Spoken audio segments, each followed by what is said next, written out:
I want to acknowledge the traditional owners of the land we're meeting upon today, the Gadigal people, and pay my respects to elders past and present. And today we have several witnesses in Sydney, and we're going to begin with Brendan O'Keefe from New South Wales Farmers. So maybe just say your name and position. Brendan O'Keefe, I'm the economist at New South Wales Farmers. Right. Now, so I want to ask you really to tell us what you think about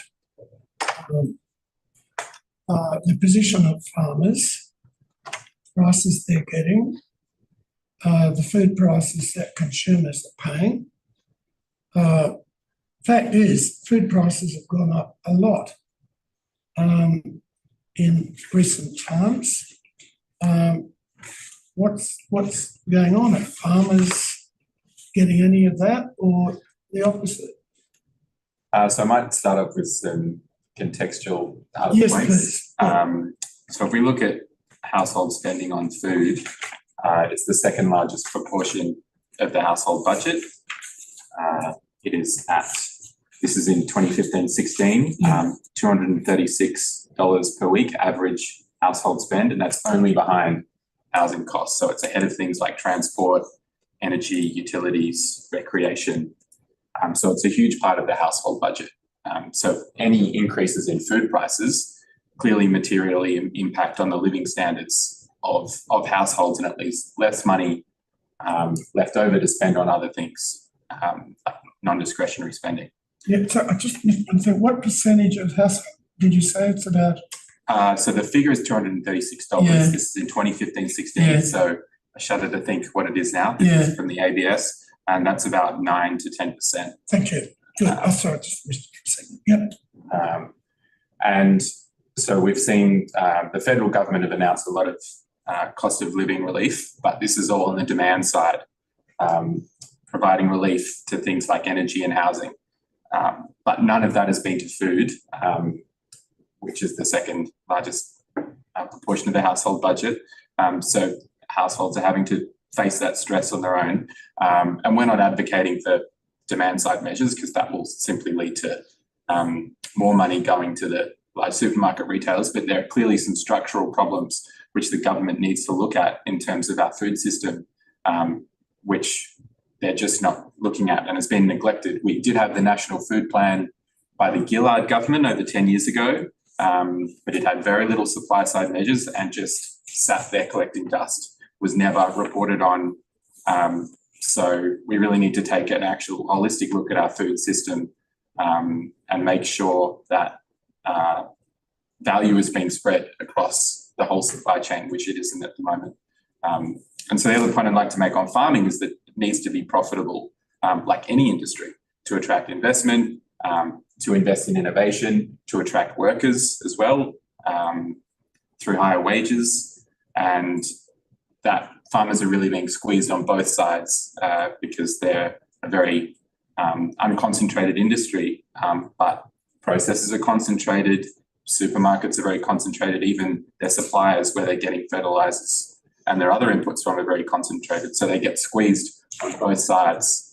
And this really makes it more difficult for them to invest in their business, to be more sustainable, to be more productive and provide safe and affordable food to the population.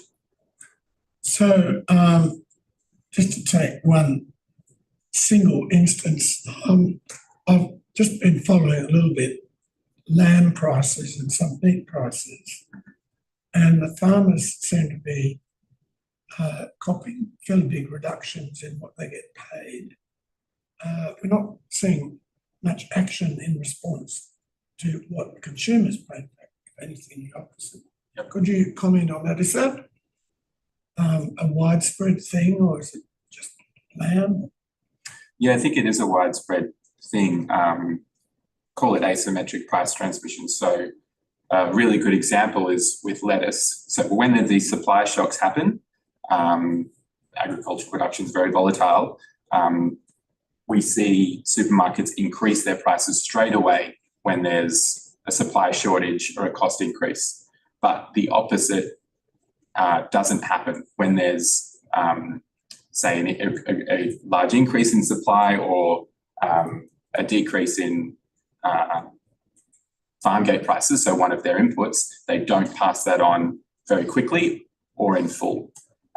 So there's a clear asymmetry there. And so land prices follow that example. They've been decreased for 6 months, but only now in the past, Woolworths announced in the past 2 days they're decreasing land prices. But they framed it as a Christmas gift. Passing on cost decreases is a Christmas gift, which I think really shows their attitude when just a normal business practice in a competitive market should just be not in the news, should just be something that happens in a competitive market in Australia. But instead, they're allowed to position it as a Christmas gift to consumers. So on your point about asymmetry, I'm quite interested in any evidence you have on that, because obviously you hear from the retailers, the processors and so on. One, we are symmetrical, and normally if price of the inputs goes up, we take 7 months to put up our prices, etc. I'd be very interested if you have anecdotes or even some evidence on asymmetry. That would be really interesting. I've had a little look into beef and lamb prices. Yeah. I haven't done the full econometrics yet because that's what needs to happen. But just simply looking at time series, you can see that clear time lags exist. The issue is there's not enough data and information out there, and which should be being supplied by governments or should be being analysed by governments through the ACCC or Treasury, but simply isn't happening. And so it's left to the little guy, me as the one economist at New South Wales Farmers, to have a look into this. And it becomes a circular argument as well, because you can point to pieces of evidence like concentration, like profit margins, but it's very easy for large companies to say that their costs have increases and that's what's contributing to it. But then they don't have to release that information. No. And then so you go to government and you say, well, we need to do an inquiry to compel them to provide that information to look into these price increases. But then the government can easily say, oh, it's just because of market dynamics. So it becomes a circular argument. Yeah. There hasn't been a look into the supermarket since 2008. That was the last inquiry. And so I think it would be really good if that was undertaken to compel them to provide their costs of production and interrogate where these price increases are coming from. And incidentally, in 1982, there's an inquiry of the Prices Surveillance Authority into meat prices. Okay. I haven't heard of any since then. There was a beef market inquiry by the ACCC in 2016, I think. Oh, right. But that was more at sale yards and it did find that price transparency is an issue which constantly comes up in agricultural supply chains.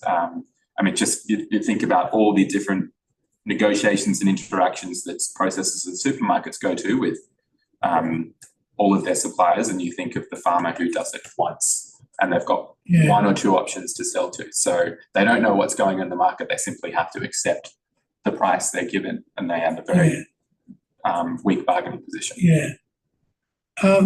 As I said, if you, time's a bit short in the next week or so, I don't know if you could even pull out a couple of time series or something on it to just suggest there's an issue. Sure. I haven't got a big army of ACCC people behind me. So anything you put in writing would be really interesting. Okay. And your last point is a very good one. It's one guy versus an army of people standing behind the big retailers and so on.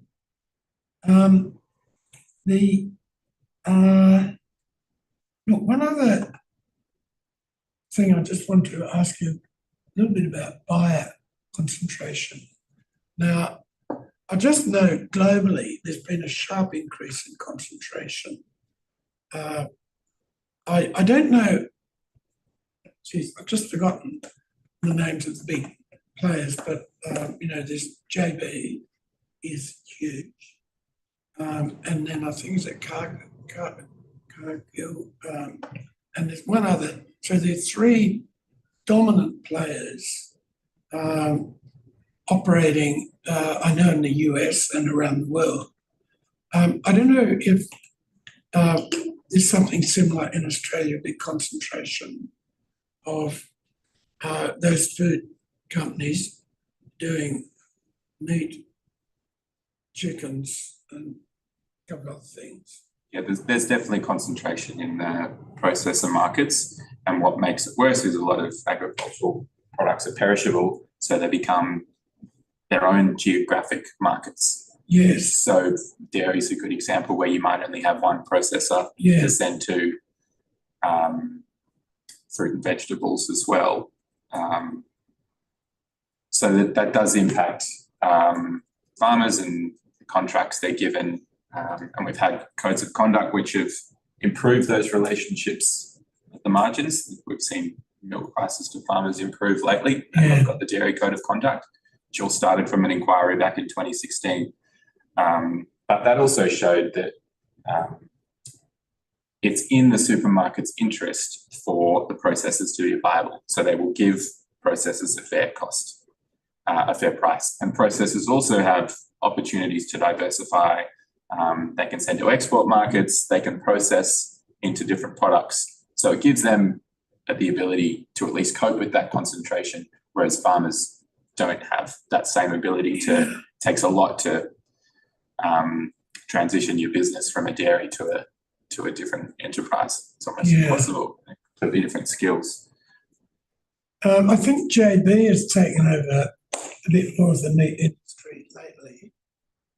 It got through the ACCC. I'm wondering about whether it would. There's a person called Simon Roberts in University of Johannesburg, I think, who's written up quite a lot about increased concentration in the food supply industry, like JB and the others. I suspect that it applies in Australia, an increase in concentration. I don't know the details. Yeah, we've seen it in the grain supply chain as well. Each state has its own dominant player, which is the bulk handler who growers sell to. Yeah. And then they send it on to export markets. So I've looked at the farm gate or price spread in that supply chain in that market, and that's increased hugely over the past 3 years. So we're also worried about market power abuses, and then it just creates inefficiencies because there's not investment to make these supply chains more efficient and more efficient because the dominant market player doesn't have to. They're going to capture the market. Yeah. Anyway. So what about the things you'd like to do to look after farmers a bit better? Well, one thing is that our competition policy is set up to only prevent markets becoming less competitive. It's not really set up to change the status quo now. No. So we've already got a whole lot of concentration, but nothing can really be done about that, or only on the margins with these various industry codes of conduct. So it's very difficult to change what the situation is at the supermarket level. I mean, a good starting point would be to get more data and information, to do an inquiry into the supermarkets, to look at their margins and how they've changed, especially since COVID. Also on data and information, so that household budget data I mentioned to you is from 2015-16, and there's been no more data from the government on household spending to that level of detail since then. It's meant to be done every 5 years. We're in a cost of living crisis, and we don't have information on detailed information on household spending, which is ridiculous. And the other one is food security as well. We're reliant on an annual report from Food Bank, a charity, to provide data on that, which is survey data. Why isn't the government telling us how big of an issue food security is? How can they solve this issue if they don't know how big it is? And data from Food Bank shows it's getting much worse. So it just makes action really difficult to take in a targeted manner when we don't have this data and information. In terms of actual policy solutions, I think there are ones economy-wide which could really help. I mean, originally I was quite skeptical of divestiture of powers, because to break up actual businesses or have that power is a pretty big threshold and a large step to take. But I think that really needs to happen. 19 out of 35 OECD countries have those powers. They're very rarely used. Often companies will voluntarily divest to get the regulator on their side, so they're not opened up to that regulation. But simply having those powers, the ACCC or the government wouldn't necessarily have to use them, but simply having them would be an incentive for businesses to rein in their anti-competitive practices. Stronger merger and acquisitions laws. So at present, it's more up to the courts rather than the ACCC to make the decision, and the threshold to stop the merger and acquisition is too high. So they need to be strengthened. Improved price transparency.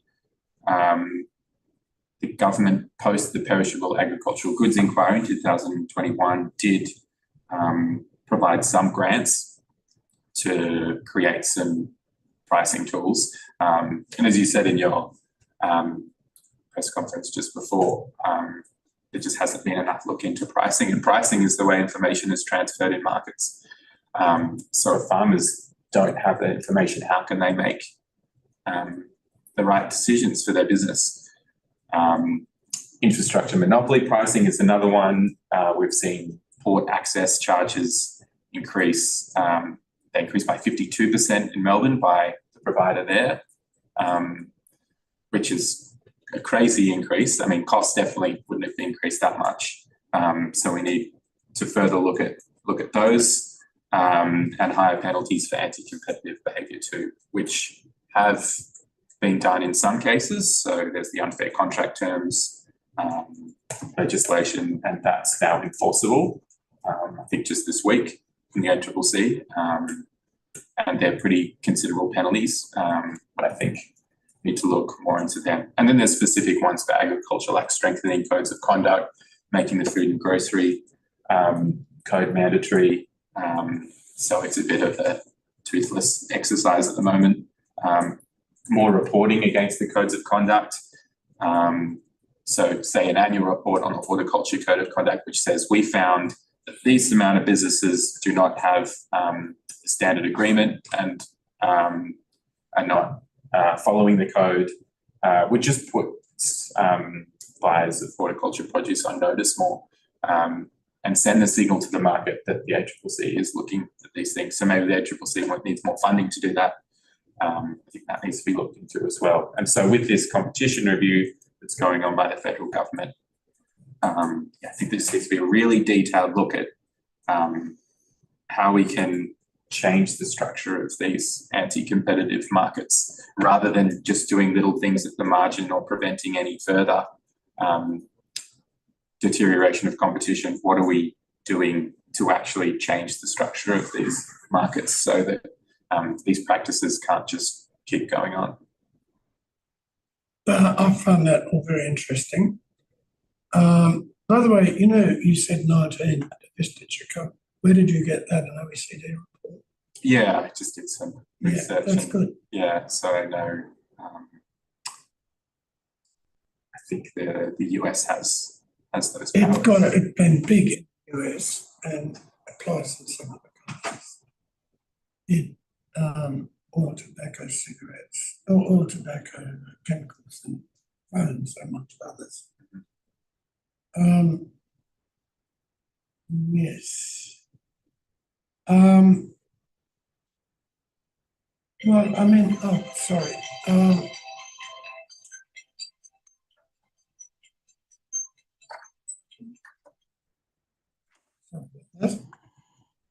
Could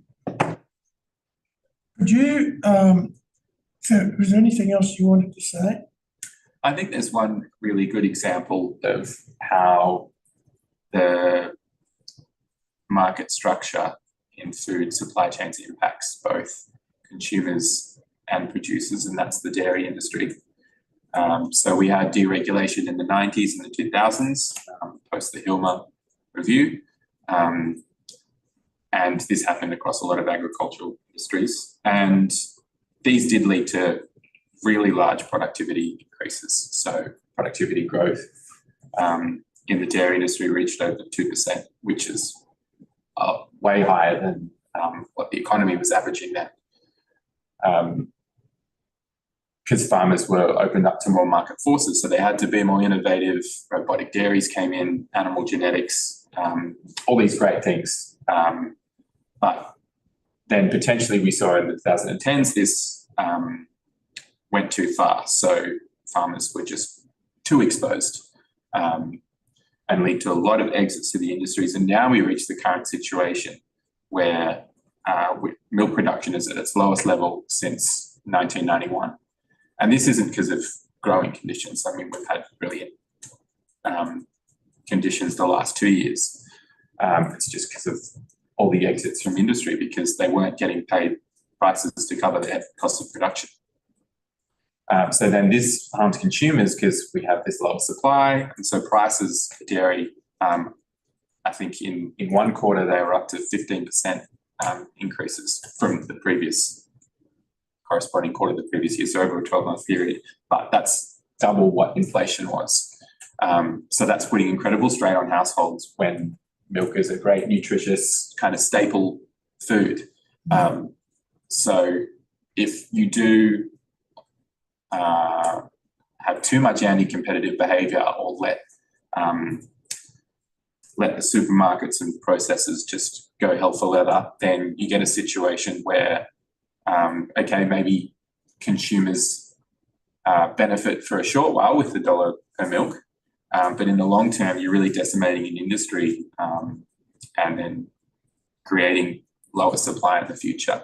And also the industry hasn't been able to invest into being more profitable. So it all comes back to that point I made at the beginning, farming needs to be profitable.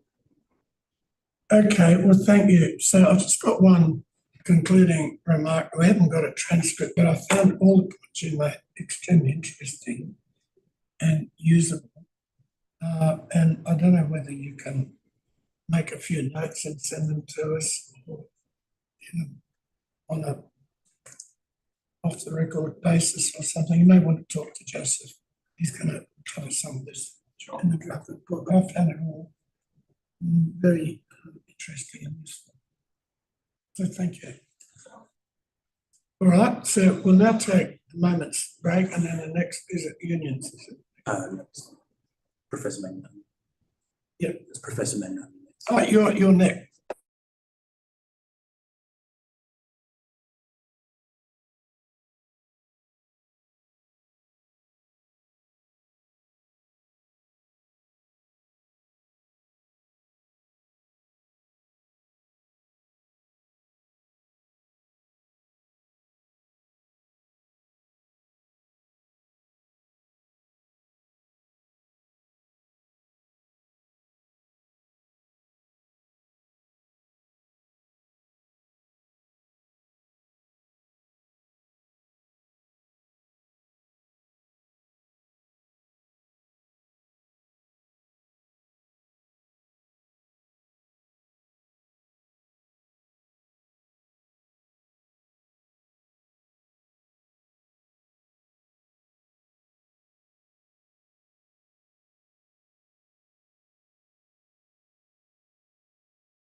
So, Malcolm, maybe you could just state your name and position.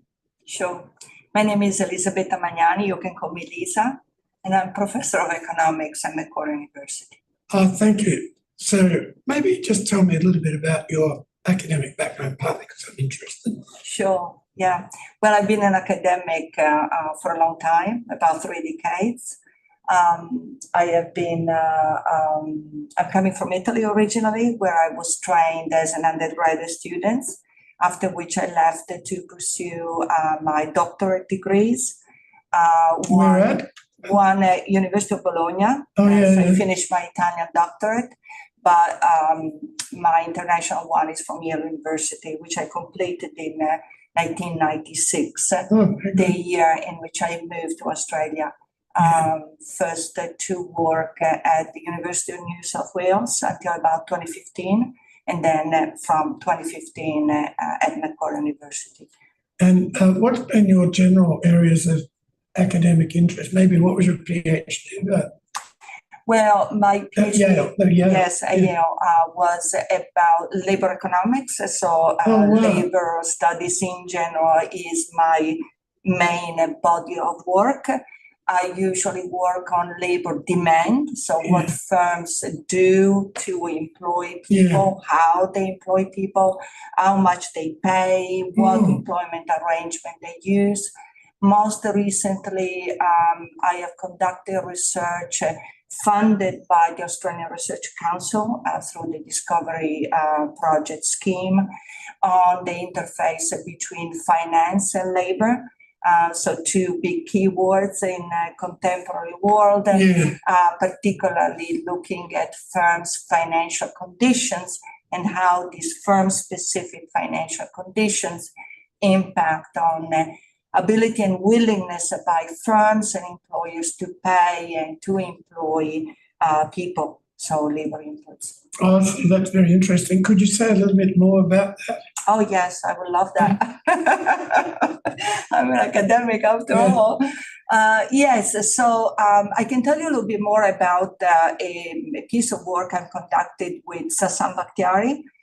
Currently, well, actually previously Industry of Innovation, so Federal Industry of Innovation and Science, and most recently in departing to an academic post, so in the next few weeks.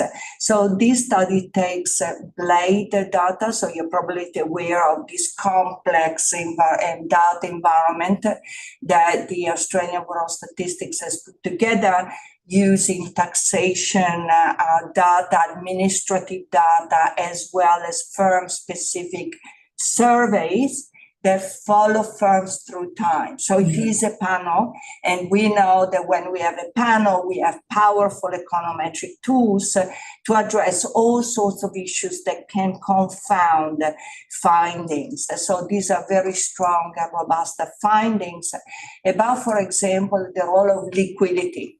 So in the contemporary world, the firm's liquidity impacts substantially on the ability of firms not only to employ people, but also to give them safe, secure employment arrangements.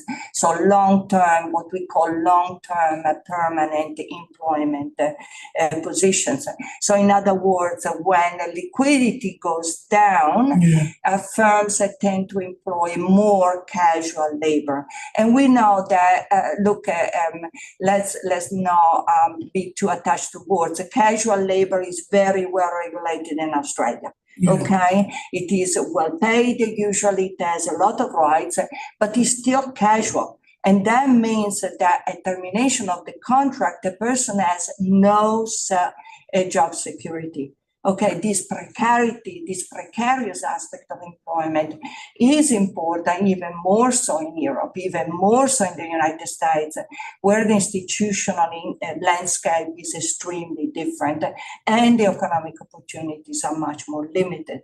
So this is a very important result that we are finalizing after years of study, in fact.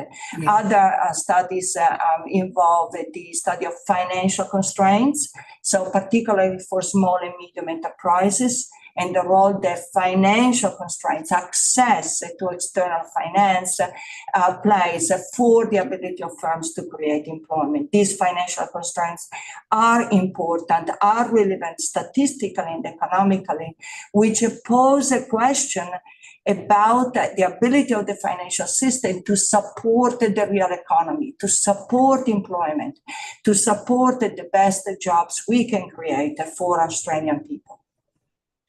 And what are the implications of that for the financial system policy?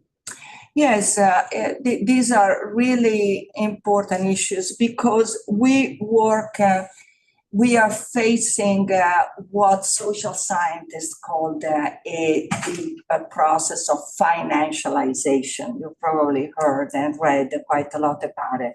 And with financialization, social scientists usually look at the entering of financial language, imperatives and logics into the trickling down into many aspects of previously sheltered areas of economic endeavors.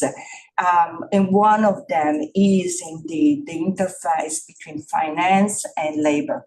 Okay, so financialization is entering the world of employment, the workplace, where employment, wages, employment and working conditions are established not only by employers, but often in consultation with workers as well. But let's keep in mind the workers' power is extremely limited, particularly in a post-unionization world even Australia lives in. So what are the broad policy hints? I would use the word hints because it really requires a deeper analysis that, I'm constrained in terms of, studying. But my hints is that we need to look at what the financial implication and how they impact employment. The fact that liquidity enters employment decisions is really, really important. Liquidity is extremely volatile financial variable. So to have a situation where we need to liquefy workforce. I don't know if you're aware, but there are tens and tens of websites where we talk about the liquid workforce.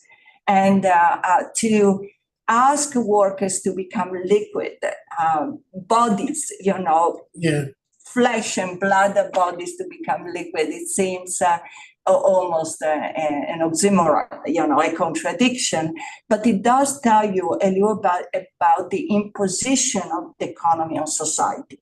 And this is really what everyone should be concerned about. The entering of economic, financial logics into the shaping of the society we aim to build.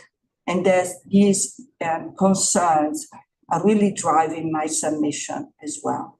We need to be able to think about the society we want and then shape economy and finance according to these social needs rather than the other way around.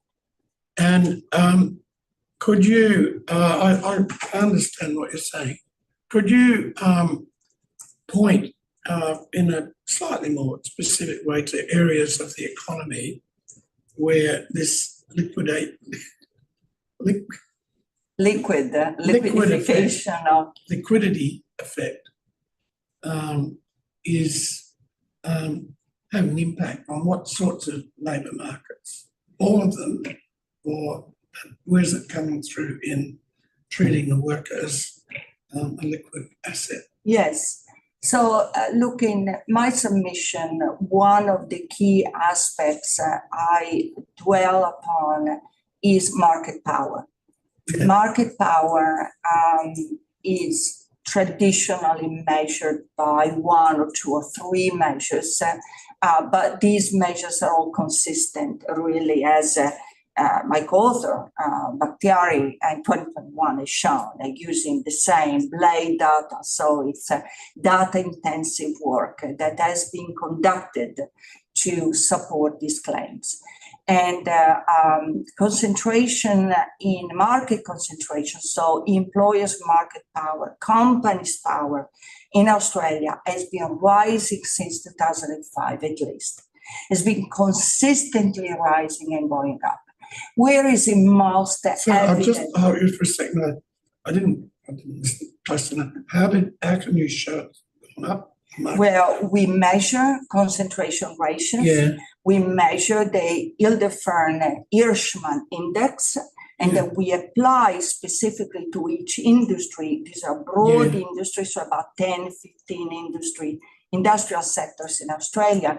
And we can show that from 2005 to 2021, these concentration measures are all going up. Yeah. Now, where are most concentrated? The banking sector, the retail sector, transport sectors are the three most concentrated industries in the entire sector, in the entire industrial structure of Australia. Now, one could say, oh, this is not only Australia. Yes, correct. This has been going on, for example, in Europe. Plenty of studies for Europe as well, from OECD studies. Yeah. Plenty of studies from the US, so certainly Australia is not alone. However, concentration, market power is even stronger in Australia than in the US, for example. So there are E61 studies that compare the two economies and point out that we are even more concentrated than in the US. So these three industries are particularly important to study, particularly for you, Professor Phelps, interested in unfair pricing practices. And may I just ask, are you able to show us that information, or is it published? Have you published it or something? Yes. I'd just be interested to see. Yes. All this information is publicly available. These are studies that are, if not published, in the working paper version, which means that everyone can access them, everyone can look at them. And which it's really quite important, because I was listening to Dr. Keith's report, and I think it's very right that sometimes we do lack evidence. Sometimes we have all the data, we have all the evidence, we have all the empirical studies, we have all the econometric studies, but sometimes we don't. Sometimes we do have this evidence. So it's a matter of informing policy by a wider range of policy of studies, and also it's a matter of communication, because one of the things that I was reading about price gouging and unfair pricing mechanisms is that this is often a perceived unfairness. Perceived is also important. So the communication with the public, a public commitment to Australian people that we care about fairness, that we care about the distributional effects of whatever we do is super important in this complex world. So I don't want to interrupt your flow, but just going back, if you can readily give us some data on that concentration, we'd be very interested to see it. Yes, absolutely. So, yes, so before I do so, let me, I spend quite a lot of time in this mission, taking a tiny bit of attention away from single episodes of price gouging, because I felt that when we look at single episodes of price gouging, and I'm sure you have received detailed information on that, we lose the broader complex where these episodes might occur. And I believe that taking a look at the broader context is as important as ascertaining that price gouging or a fair price setting episodes happen. So the market concentration is part of this broader context. The other, I name a few, and my submission goes through. Let's remember, for example, that the recent inflationary process is a 3 decades high inflation. Okay, 3 decades high. Many young Australian people have never seen anything like this. Okay, so in this context, there is an RBA study, 2023, by Beckers, that is extremely detailed because it uses 3 different modeling exercises to model the impact of supply side factors to understand, where inflation is coming from. And Beckers et al. 2023 point out that between 50% and 75% of the current inflation is actually supply driven. So I'm referring again to O'Keefe, Dr. O'Keefe previously, who points out that we never talk about supply. We never talk about what's happening for producers, how they operate. How can we hit on demand when 50 to 75% of the current inflationary process is supply driven? Not only, but the RBA May 2023 statement on monetary policy acknowledges that high inflation after the COVID-19 pandemic, I'm quoting here, has been accompanied by high corporate profits and falling real wages. High corporate profits, where do they come from? They come, partially at least, from this extraordinary market power that is in the hands of a few players. Who says that? Where not only Bakhtiari 2021, not only E61 studies, but Standard & Poor Global 2022 studies point out the extraordinary market power, particularly in the banking sector, in retail, in the transport industry. Now, take an example of the transport industry, where the increasing price of flights, to go is extremely important for the multicultural Australian society. We often don't travel for pleasure. We often travel to take care of our families overseas, whether they're in India, in China, in Italy, in the UK, in America, wherever they is. Okay, so to have rising flight prices driven by market power is not compatible with the policy ethos that we should show in every policy endeavors that we embark on.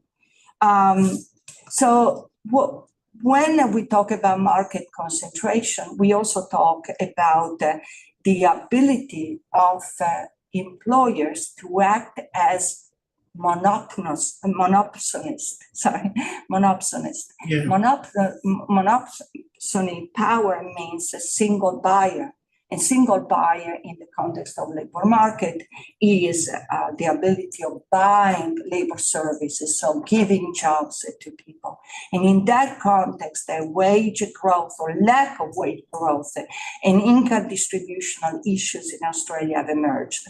What am I talking about? There are Australian Bureau of Statistics data that look at the different measures of wage growth, whether it's the wage price index, average weekly earnings, average labor compensation. It doesn't matter what measure you use, and you find out that the growth rate of wages has been stalling since 2013, since the global financial crisis and its attempt from any government to recover from that terrible shock. Not only, but in the current inflationary process, you understand that having wage growth at about 2.1% and having an inflation at its peak at about 6.8% in December 2022 means a drastic loss of purchasing power for wage earners. What is the impact of this? The impact of this compounds to again market power in the housing market, for example. It is in the housing market that homeowners set the price of rents, almost completely unregulated market. And it is exactly in the housing market that we have seen an average 9.4 increase in rental prices, urban rental prices, between early 2020 to early 2022. So even excluding the last inflationary process that was unfolding, particularly from the end of 2021. So if we add the rental increase in urban setting in the last period, we end up with this really challenged view of what is happening to urban rental costs. Where is the fact seen? Among the Australian poor.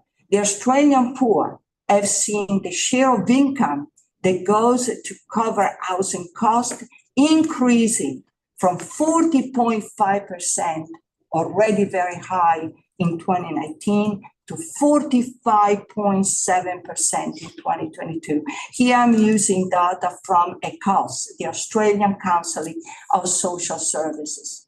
So you have an understanding that why price gouging and unfair price setting mechanisms are concerning in this broad context in which we have a rampant income and wealth inequality. You're probably aware that income inequality has been rising since at least the 1980s, but wealth inequality is often neglected.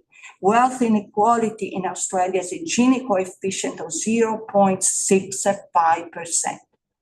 The 65%, which means that has been rising over the last few decades, and particularly since the 80s, consistently higher than 1990, 2000, and even higher than 2007, 2008.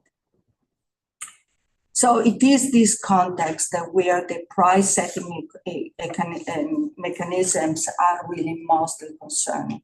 They really put a dent on people's perception of fairness, inclusion, concerns, and care for the disadvantaged groups in Australia. So what my submission is trying to really pay attention to is the acceptance of a culture of inequality in Australia that we need to tackle. This is an opportunity. This is an opportunity to address the outcry about single pricing gouging. It's a way to address a call for action against the culture of inequality, excessive market power, against disregard for the disadvantaged, against the tolerance for any abuse of any kind regarding market power, and really reinforce or return to a culture where fairness, justice, and freedom are really, really pivotal for our societies. Failing to read that this call for action carries, in my view, substantial political and social risk. Thank you. A few points. First of all, almost digressed. You mentioned monopsony. Now, when I recently heard a talk by David Carr, who's of course well known, and one point that had an impact on me, but I don't know whether it's old hat or not. When I studied monopsony, it was the Joan Robinson model, and that was interesting, but actually, because she did diagrams, it was all very limited. She focused on monopsony in the classic case of, the firm that is a single employer in a country town with no choices. Now, that's very narrow in a sense. And he was saying, sort of, as I understood it, would have been better if we'd had a Chamberlain type approach. And then instead of looking at the single monopolist, you would have a big range of firms, each with some and differentiated market power. So instead of looking at this narrow monopsony case, you should look right across the market. And there's some firms pretty high market buying in the buying dimension, and then it gives you a much broader view of what's happening in the labour market. That is correct. Yeah. That is a really very good point. And I may add that your idea would be extremely useful to possibly capture not only geographical reasons why we have monopsony, which is, you're right. If you are in the country town or wherever, Wagga Wagga, of course, the employer has power because there are not a lot of employers out there. However, the view on monopsony needs to be enriched by and Dr. O'Keefe actually mentions it, the power of supply chains. And in the context of Australia, this is really quite important because we have an economic structure dominated by small and medium enterprises. Small and medium enterprises, they often operate linked to supply chains. In fact, the most successful small and medium enterprises export through supply chains. Well, what does it mean to be linked to supply chains? Often, we talk about the small and medium enterprises having one buyer, which is the corporation that leads the supply chain. And that really means that despite having a market structure with many small and medium enterprises, as a matter of fact, market concentration is very high because the corporate leader of the supply chain as an enormous buyer, as a single buyer of the product of the small and medium enterprises. So to understand what it means, monopsony power in Australia in 2023 is as important as at the time of John Robinson to remove the assumption of perfect competition. We need to be able to look at the actual market mechanism, how they play out in Australia, to understand what has been going on for wage earners as well.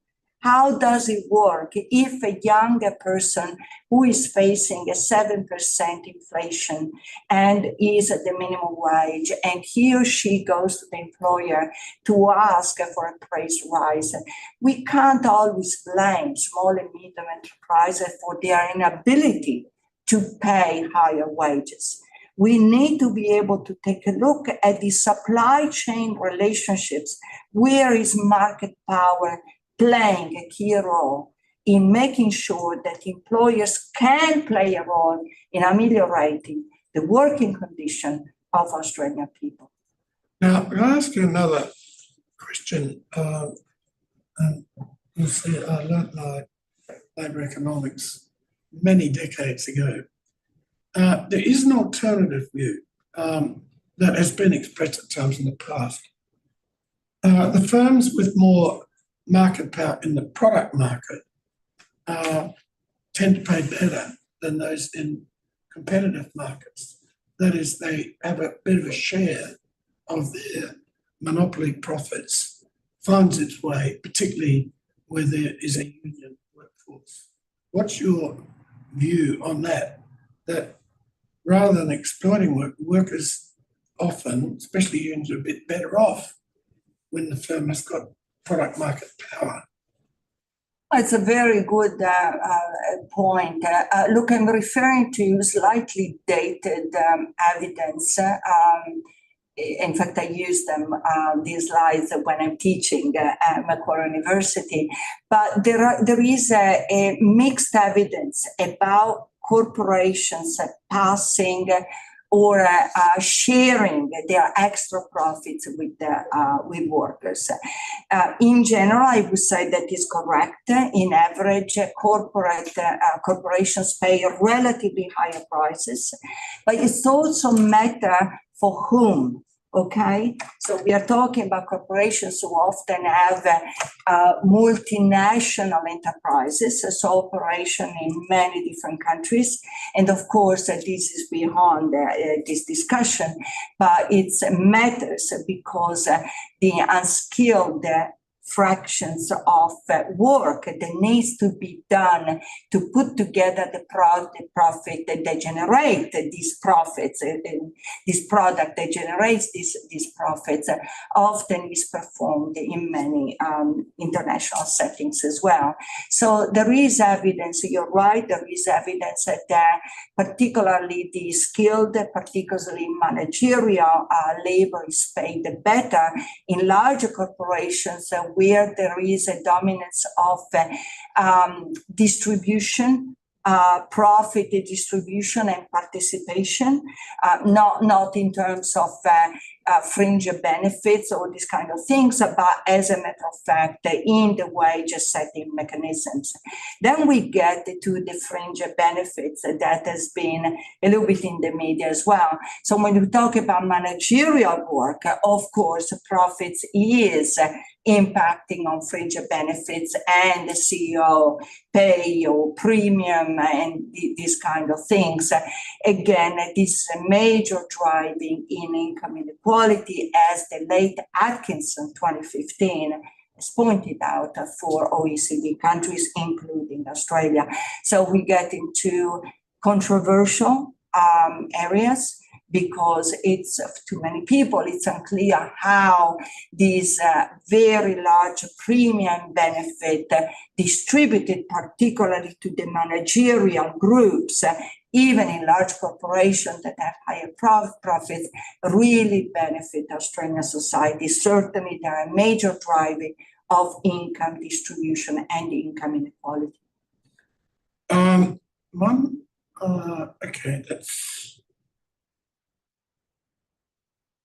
that's good. Now, just see if there's anything else.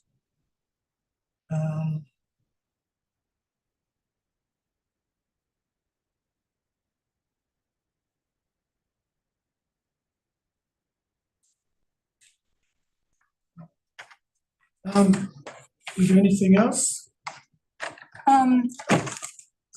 Look, I took some notes simply because in relation to the policies that in my ideal world there would be. So I step back. I see this inquiry really as a unique opportunity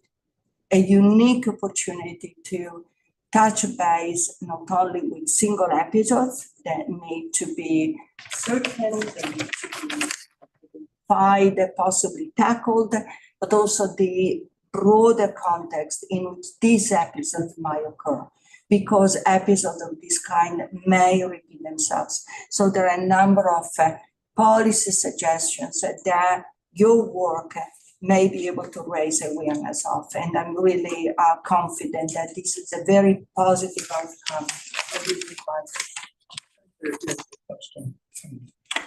Well, look, thank you very, very much. That was most informative. The ACTU may come back to you for a little bit of help on this. Yes, maybe we will talk to you a little bit more. Thank you. Thank you. I will be happy to. Great.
someone might have told them. So, thank you. Could you name yourself, position, all that stuff? Sure. Thank you, Chair. My name is Thomas Costa. I'm the Assistant Secretary in New South Wales, and I want to thank you and the inquiry for the opportunity to come and speak to you. Good, thank you. So, I've some idea of your interest, but maybe you could tell us what you want to talk about. Sure. I'll tell you a little bit about who we are and the perspective that we come from. Union New South Wales is the peak body for unions in this state, and we represent over 60 affiliated unions and over 600,000 members through that. We have a long history, though, of also advocating for migrant workers' rights through our Visa Assist program, and that is the only program in the country that represents migrant workers both in their employment right space, but also in their immigration law space. And we've represented thousands of migrants through that program. The Visa Assist program is a partnership between us and a community legal centre called the Immigration Advice and Rights Centre, who takes on all of the immigration work and is the largest union-run immigration service in the country. Through our Visa Assist program, we've been collecting a lot of data on the way migrant workers are being treated. And we found that the cost of living crisis is hitting temporary migrants hard, and in most cases, far more than it is already hitting other workers and Australians who are being hit hard as well. Currently in Australia, there's over 2.5 million temporary migrant workers, of which a significant proportion are on student and working holiday visas. What's that as a proportion of the workforce? It is roughly 1 in 10 workers are on a visa, Professor, and research from the Gouging Institute indicates that up to 16% of recent migrants are paid below the national minimum wage as well. And is that illegally? That is illegally, yes. And although sometimes migrants are complicit in accepting these below minimum wage. Yeah. And so that, I mean, I sort of did read over rather quickly that Grattan report because I've been interested in it. But that's, how recent is, like, that's a year or two ago. I can take that on notice. It is a recent report, but I don't have the reference with me today. It's all right. No, I was just asking because the FWO is meant to tighten up a bit. Yeah. It doesn't seem to have had any effect on it. We have been approached by the new Fair Work Ombudsman who is looking into this space. Yeah. We are at the very beginning of that discussion about how to better represent migrant workers through the FWO. Maybe some comments on the side like that. Yeah, happy to have a conversation about that as well. According to research from the McKell Institute, wage theft is also costing Australian workers nearly $850 million a year. So the underpayment of workers more broadly is also a big issue. Our research, and this is consistent with academic research that is already out there, is that temporary migrants predominantly live in share houses, boarding houses and overcrowded rooms and under-regulated housing arrangements. And a significant number of migrant workers are forced to perform unpaid work in exchange for accommodation and are often offered employment conditions on the basis that they accept accommodation arrangements negotiated for them by their employer at whatever cost is dictated to them by their employer. And for the most part, this is an exorbitant and above market rate of cost. And we see that predominantly in the horticultural industry in regional areas where migrant workers mostly on working holiday visa arrangements go out into these regional areas in order to fulfill the requirements of their visa to extend their visa, and are then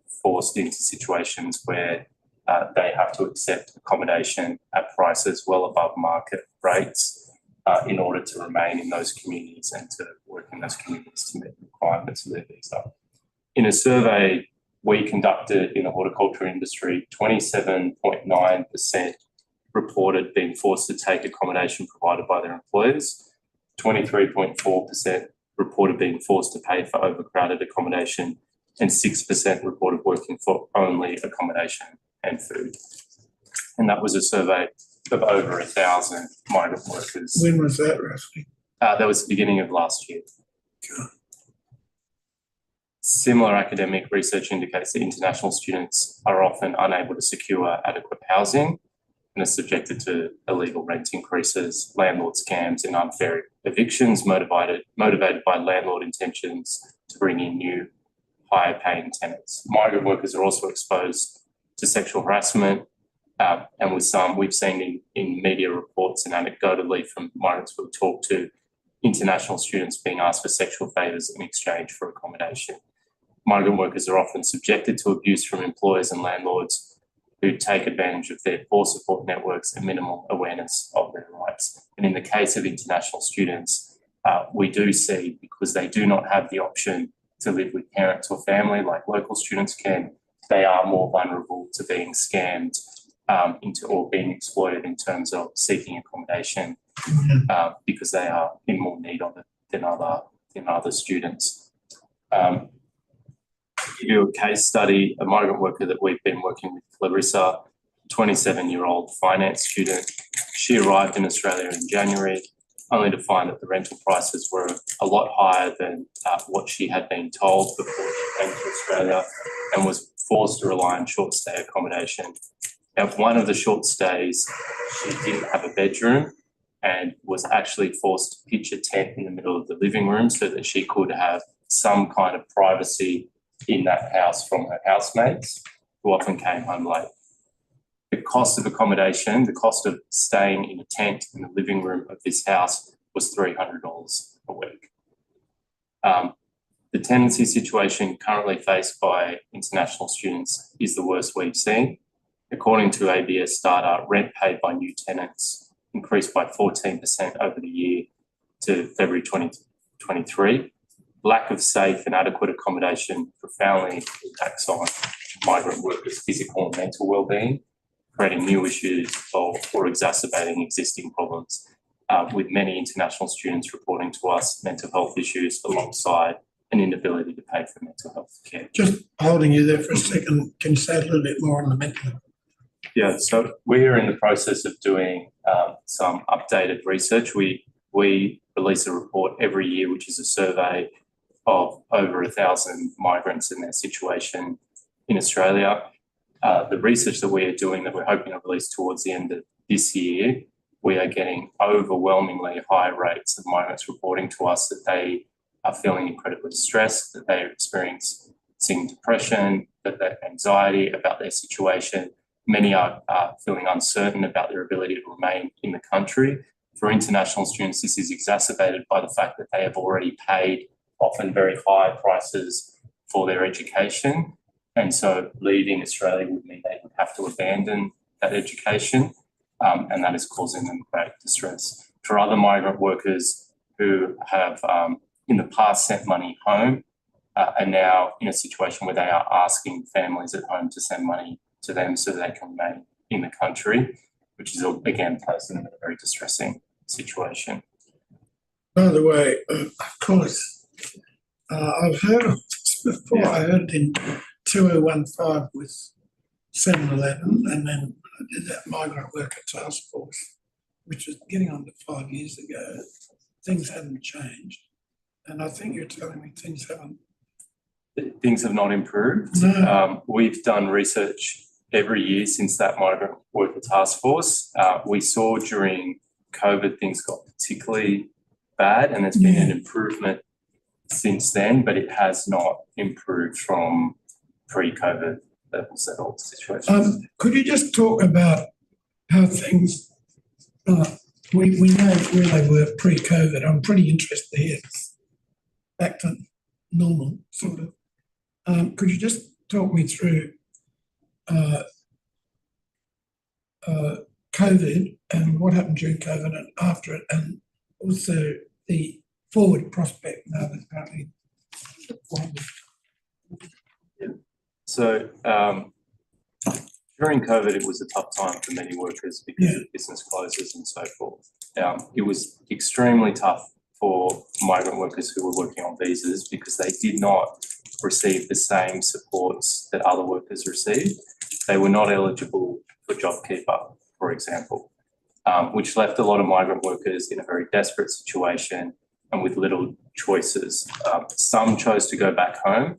Many of the migrant workers we were assisting during COVID, though, even if they went home, were ineligible supports back home because they were no longer residents of those countries.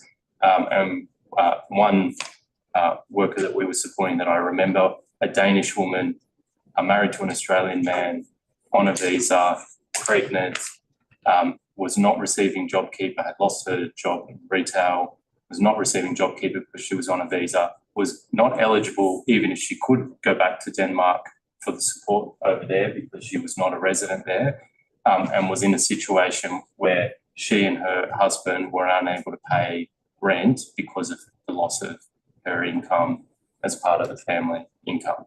These were the types of situations that were repeated amongst many migrants, and we do have in Australia, and we did at that time, have the second largest migrant visa workforce, or migrants on visas in the world. Like, it is an incredibly high number of migrants that work in Australia, and we left them in a very desperate situation.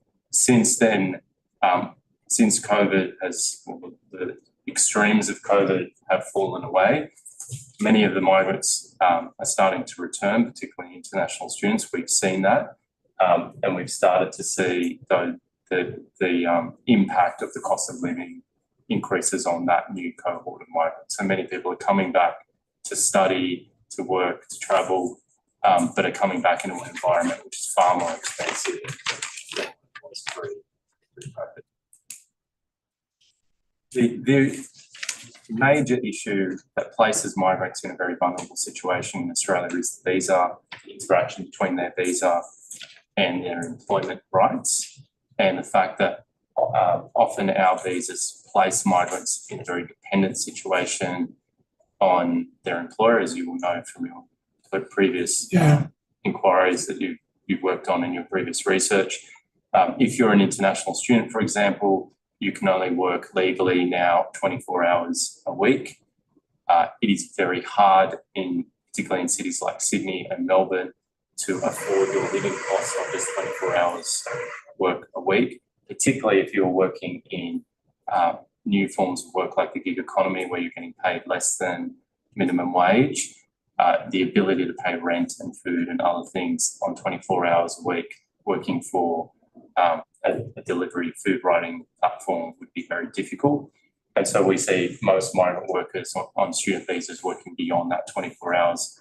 As soon as they breach that visa condition, they are technically in breach of their visa. They could have their visa cancelled. They definitely could have a future visa refused.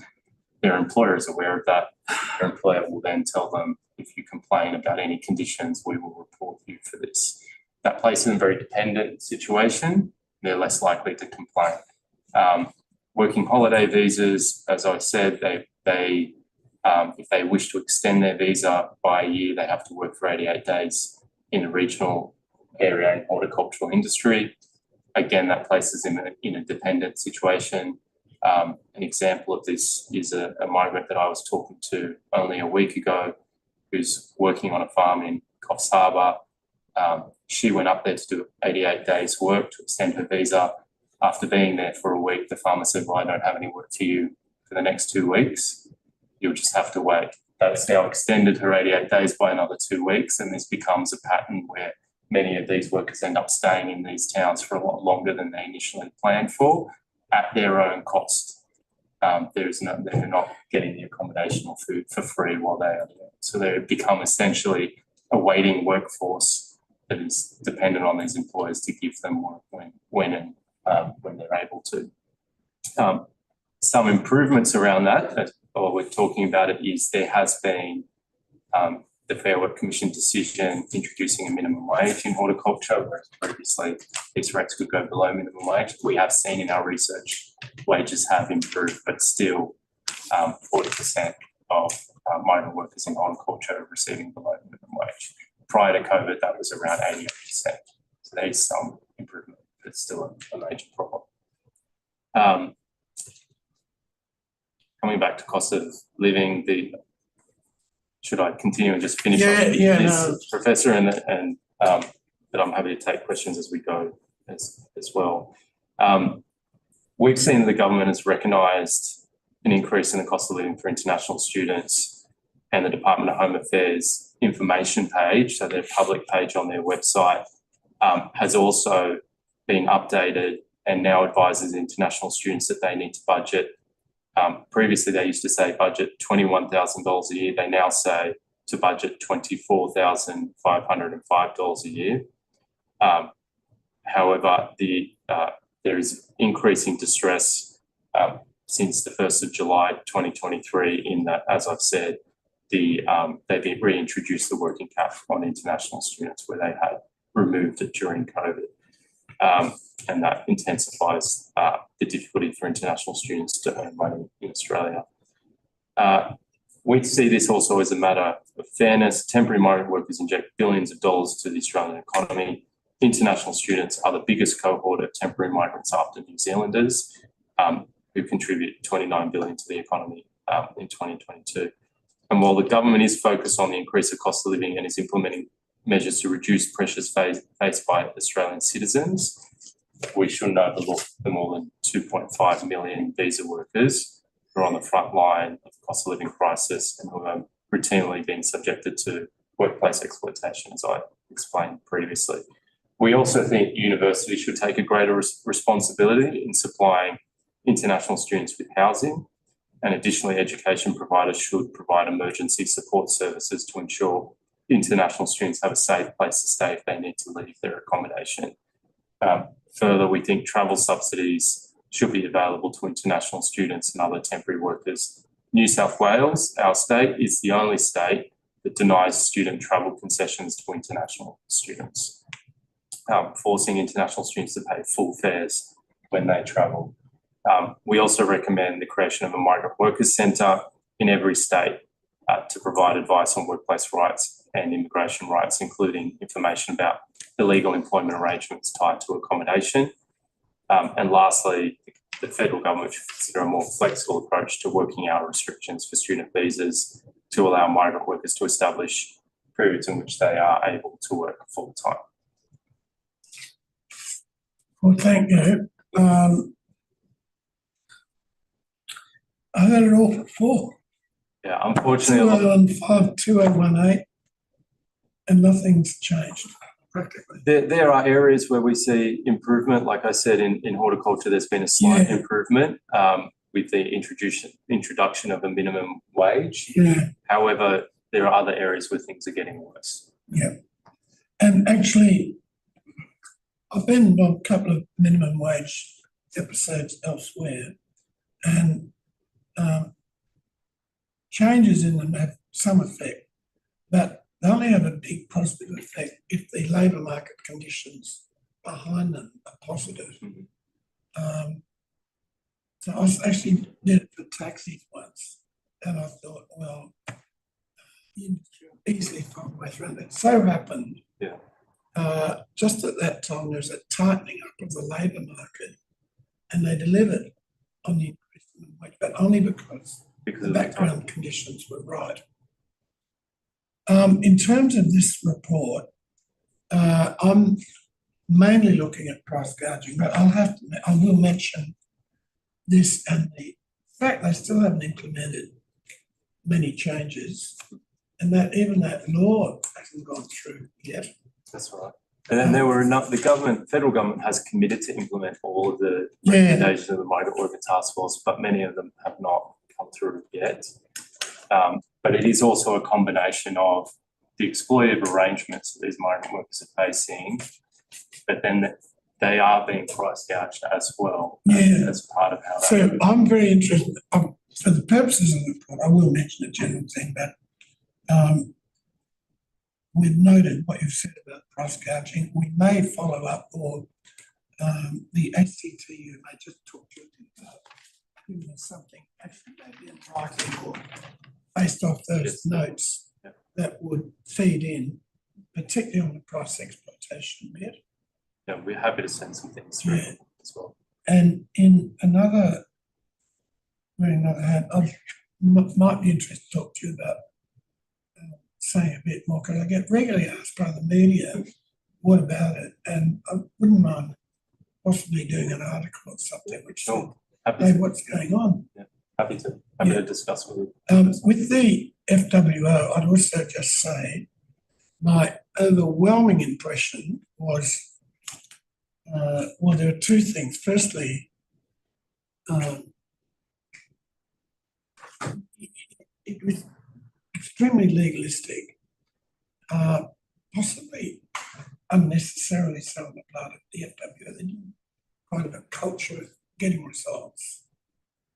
But what you needed was something more like a small claims tribunal or something where, you know, there's not much ceremony and you get quick results. But that whole enforcement thing needs to be looked at to make it more effective. Now, I think the previous government and the bureaucracy were somewhat resistant to that. But we've been meeting with the Ombudsman for some time now to try and recommend areas that we see would be improved. One area that we thought was quite simple and would be quite cheap, for want of a better term, to implement was we've been running for over 5 years now an audit of job advertisements in foreign languages online, and we consistently find that they're ads targeting migrant workers, ads in foreign languages, advertise jobs for below minimum wage. And we released that report, and thanks to some of our advocacy on this, the federal government's now made that illegal in and of itself, although it was already illegal through the fact that you're misrepresenting a workplace right. But we've said to the Fair Work Ombudsman, we're only a small organisation, Unions New South Wales. This is we are able to do this every year, over 1,000 job ads, and do it. And we write to every employer and we contact every employer that we identify engaged in this behaviour. And we do see that they change their behaviour after we contact them. Wouldn't it be easy for the Fair Work Ombudsman with its resources to employ translators like we do to do a large audit across the country and on online sources and send out letters to all of these businesses engaging in this conduct to try and change the culture of behaviour where you're actively targeting foreign workers online with illegal wage rates? Okay. Well, look, that's been most informative. Thank you very, very much. We will certainly pick up, in a general sense, your concerns, and particularly on the price gouging bit. And we might have some communication. I think the FWO structure is no good for most of this. And it would be useful to say nothing's changed. Increase the innovation. Okay, thanks very much. I appreciate it. Thank you, Professor. Good.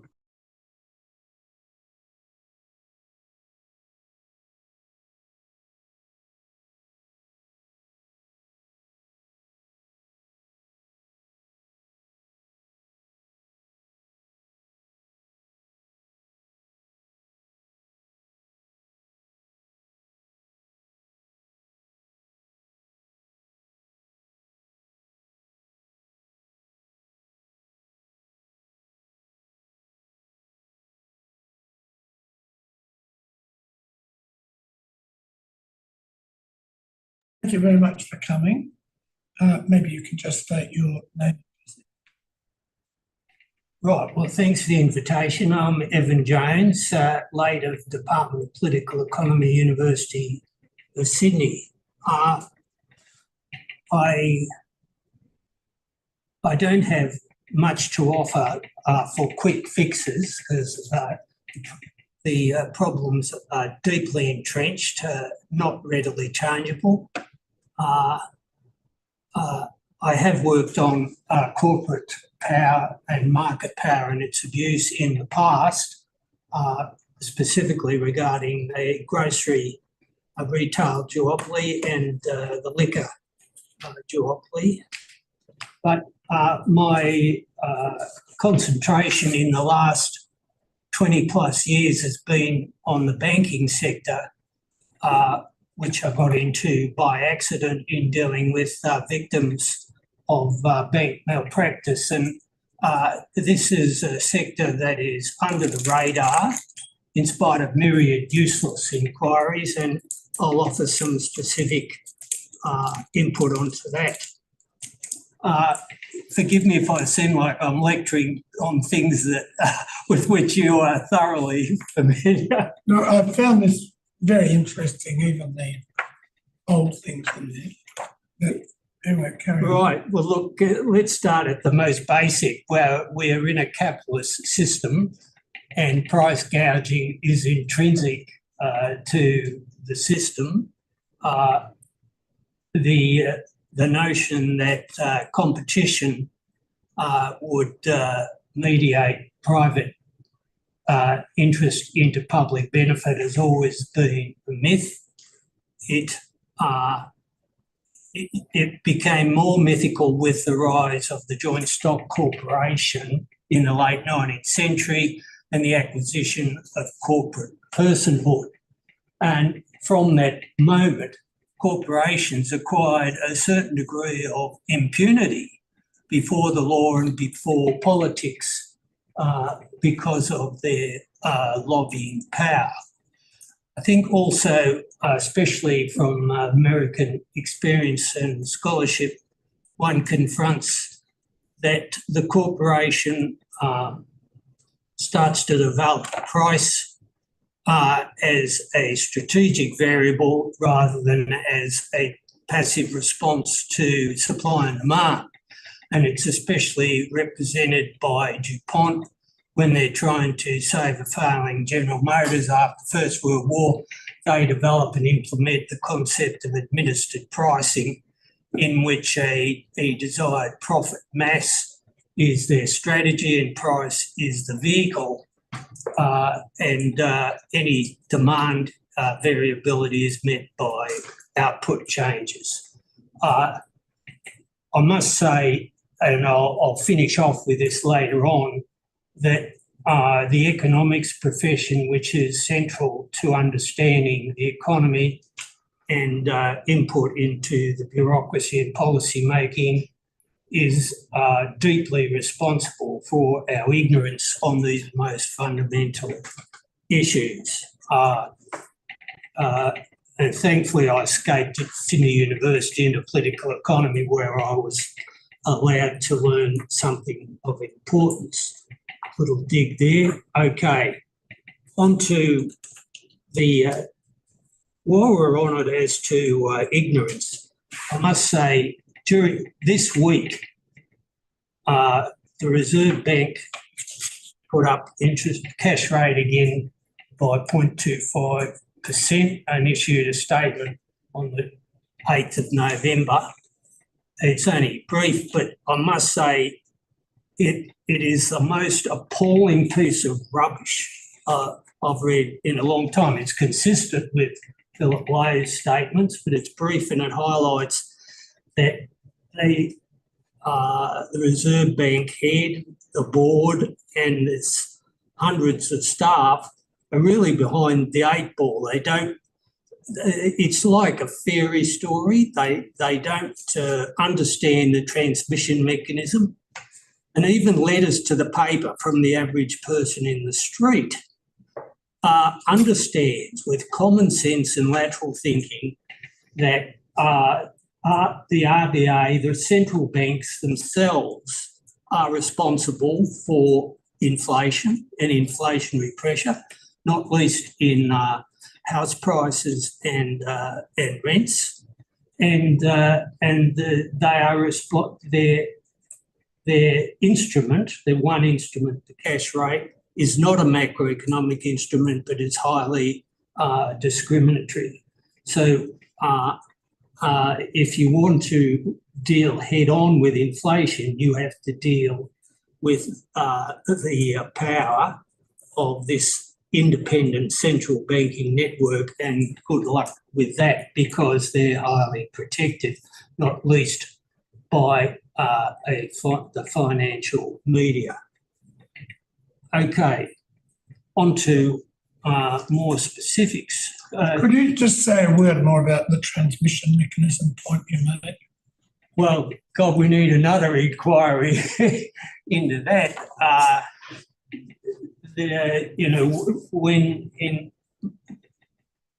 Most recently, when the RBA was under Lowe, was raising its cash rate each month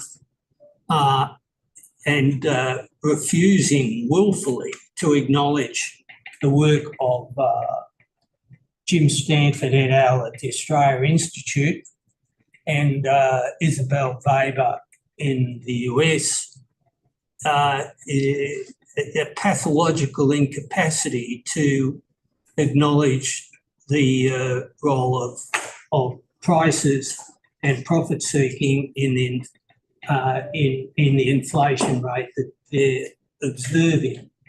I did write something on this at the time, and I read a lot of official material, and you do get some.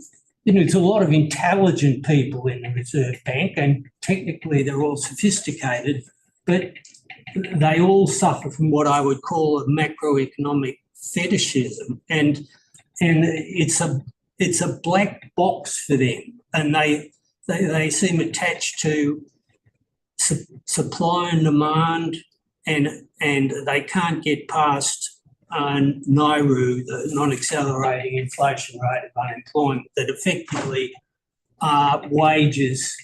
wage pressure is it when it comes to looking for the sources of inflation. So there's a structural bias there,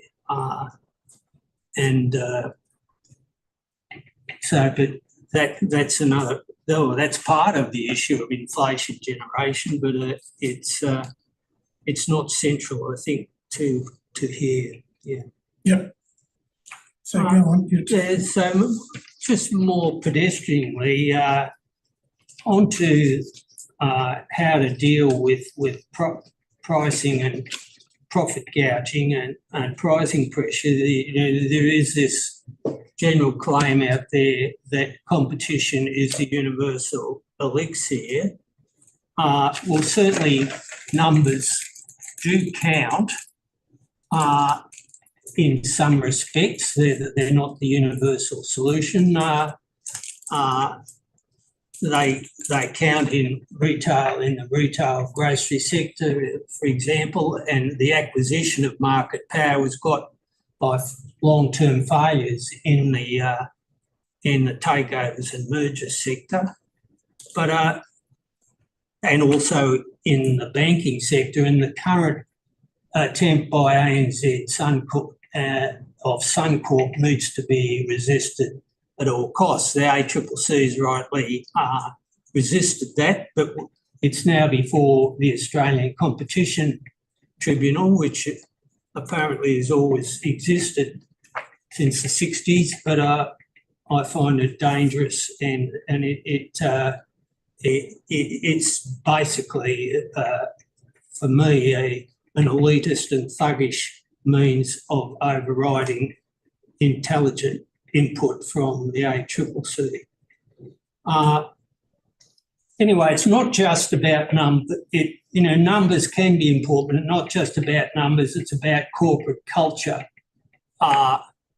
And you get in banking, for example, you've got the big four and a handful of smaller minnows. And from my experience, there is a de facto cartel. And whereas they say a lot of competition in housing loans, etc., but as I put in my submission, there is the competition is restricted to a very limited arena, and no bank will actually go into what I call the arena of genuine competence and professional integrity. There is widespread malpractice in the banking sector under the radar because the media won't report on it anymore. It's too difficult. And it's not merely tolerated by all the banks, but it's effectively overseen by the ABA, and so it's uncontrolled. As for what your exchange just previously, which you weep over, that nothing changes, that the Code of Banking Practice was developed gradually in the 1990s. The Trade Practices Commission, I think, tried to control it. It was given to the banks and it became self-regulation. It's always been a farce from day one, even though it gets bigger and bigger. Now, on this nature of competition, I would have to say that, you know, Labor's established something called a competition task force recently, but I think there's a good, as I've got in my report, there's a good deal of naivete there, and at the centre of it is Andrew Lee, Canberra MP. He's got a stellar credentials as an economist, but incredible naivete about how competition works and when it doesn't, and he's still trying to push a new version of national competition policy, which I think was more about privatisation than about competition. All right, so my main push about competition, in my experience with bank victims, small business farmers, etc., is that the emphasis with the competition authority has been about consumers and the ultimate price, and that's important, but also suppliers are crucial. That the ability of large retailers and wholesalers or processors to enjoy predation against smaller suppliers is widespread. And I'd have to say the ACCC has now institutionalised collective bargaining contracts and overseeing those since June 2021, and that's an admirable and belated development. All right, onto the banking sector. That price gouging, there is widespread price gouging in the banking sector. Credit card rates of 20%. Now, they get publicised every so often and then they disappear from view, but they're still there, they're still predatory and outrageous. And in this current time of cost of living crisis, mortgage pressure, credit card rates are crucial. The banks defend them in terms because the loan's unsecured, but the consumer law mobs spend their lives dealing with the casualties of this system, and the rates at 20% are totally unreasonable. The other price gouging in the banking sector, savings accounts returns, risible. Borrower rates for small business and family farmers, which, as I put in my report, have claimed they have a higher premium because they're supposed to be more risky compared to big business. Well, that's rubbish. They face a higher borrower rate because the banks can, and it's as simple as that. It's asymmetry and market power. I think the central point about the banking sector is, I don't deal with the saving issue. The credit relationship is central, and the asymmetry between the lender and the borrower is absolutely profound, and it's not acknowledged by anybody. And the economics profession and the legal profession is culpable there, of which more in a minute. So the small business farmer borrower faces higher borrowing rates. They face facilities which are unsuitable, like the bank bill, which gets turned over every so often, subject to changes. They face overdrafts, which are subject to recall at any moment on demand, which is unconscionable. And a bank can use that to default overnight if they don't like the customer. And when the bank takes security against the family residence, then the family residence goes upon foreclosure and they're out on the street. And as I said to the ASIC inquiry last week, the trauma out there is unbelievable, but it nobody except me by accident sees the full scale of this going on. And the ASIC has seen it all with, I'm going a bit off camera here, but ASIC has seen it all with letters to ASIC from complainants, and I've got copies of those, and ASIC has declined to do anything under its legislated authority, which it got in 2002. So, I mean, here in this sector, we've got charging not merely what the market will bear, but that segues into unconscionability and at times even fraud. Well, I don't have much to offer in terms of fixes. I think, as I say in my report, I think the Australian Competition Tribunal should be abolished.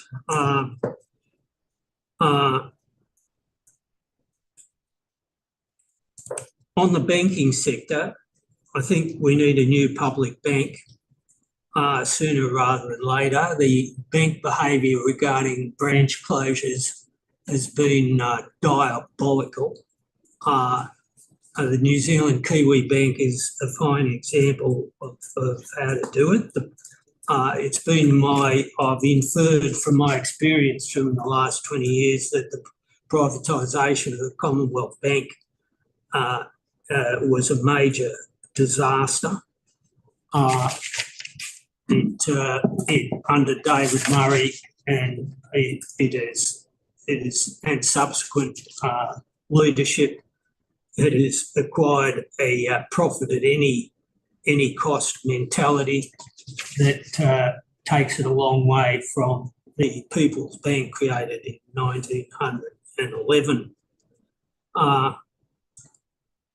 On that,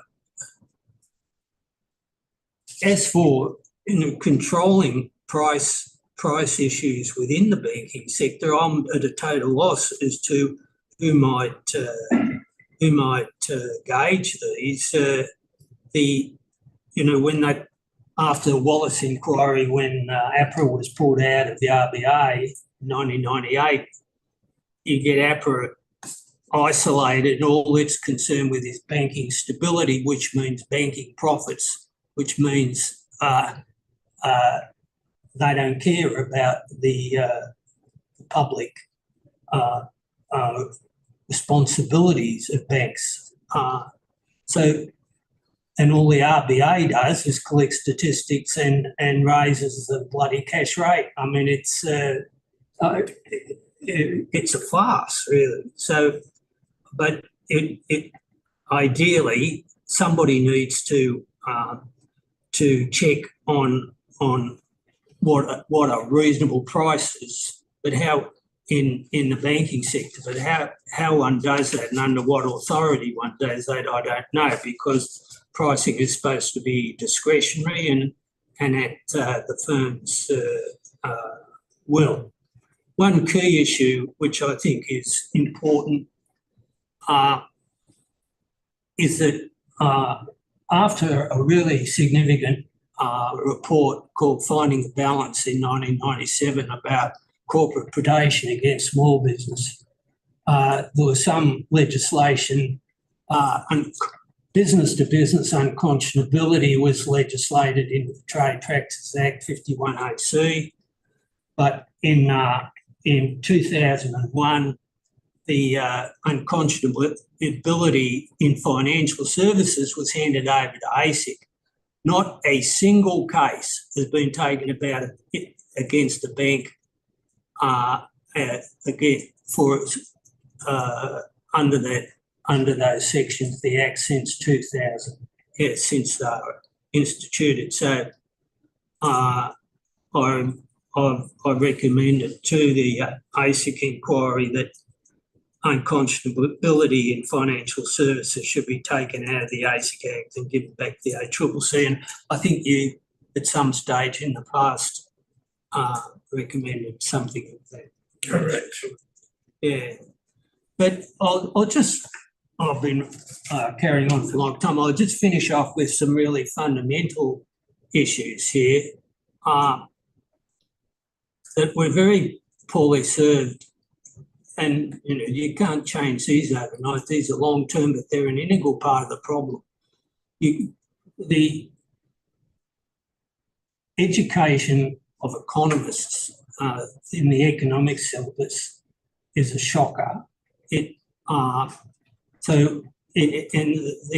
economists are hugely significant in the bureaucracy and right at the centre of it in the Federal Treasury and in the Finance Department and in advisory agencies like the Productivity Commission.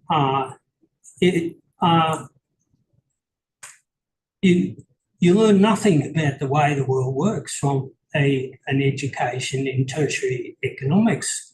It's an intellectual scandal of the first order, and my own personal experience is testimony to that. I'm not making it up.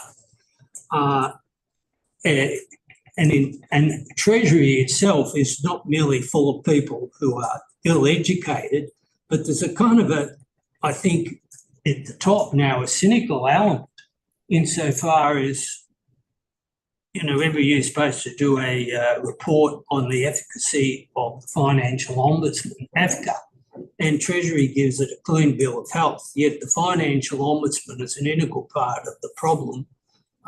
Financed by the finance sector, it consistently and repeatedly repudiates reasonable victim complaints about predation. So I'm centering here on unconscionable conduct in the banking sector, but so it's integrally linked to the price gouging element of that sector, and it's not seen because it rarely comes into official statistics. Combined with the economists, the education of the legal profession is also terrible. In the economics syllabus,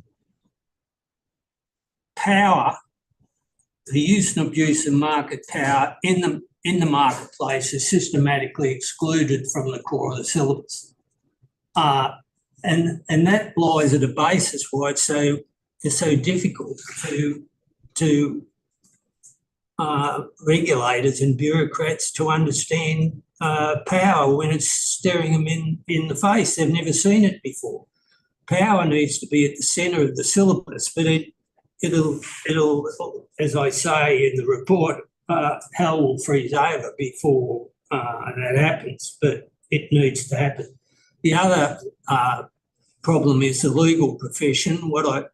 In dealing with victim complainants, I've been forced to read a lot of judgments, and I've been appalled by how prejudiced, how partisan the courts against the powerless. And it's integrally linked to British common law entrenched in the law of contract, in which every participant in commercial dealings is supposedly rational, has their wits about them, but there's no acknowledgement of the asymmetry of power. I might bring up as Exhibit A of this that ASIC itself aroused from its slumber in 2019 and took an unconscionable conduct case which went to the High Court against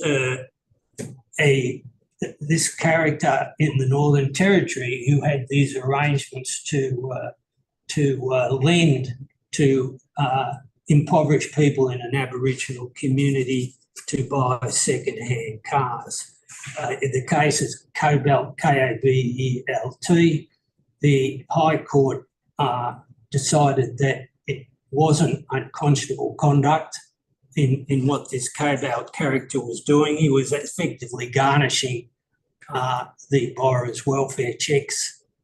But the High Court decided that there was nothing unconscionable about it. So it's absolutely representative of the difficulty of getting any commonsensical, intelligent judgments. In that judgment, by the way, there was a dissenting report by a High Court judge called Edelman, which is a masterpiece of common sense and morality, and that kind of intelligence needs to be generalised into the legal profession, but I wouldn't hold my breath because some of them are complicit in the process. Okay, now just to finish off, that the public sector expanded dramatically in the capitalist states to offset the waste and the carnage left over from private sector activities. And there was development of public enterprise as well to try and complement and offset what competition could not solve. Well, with there was a good deal of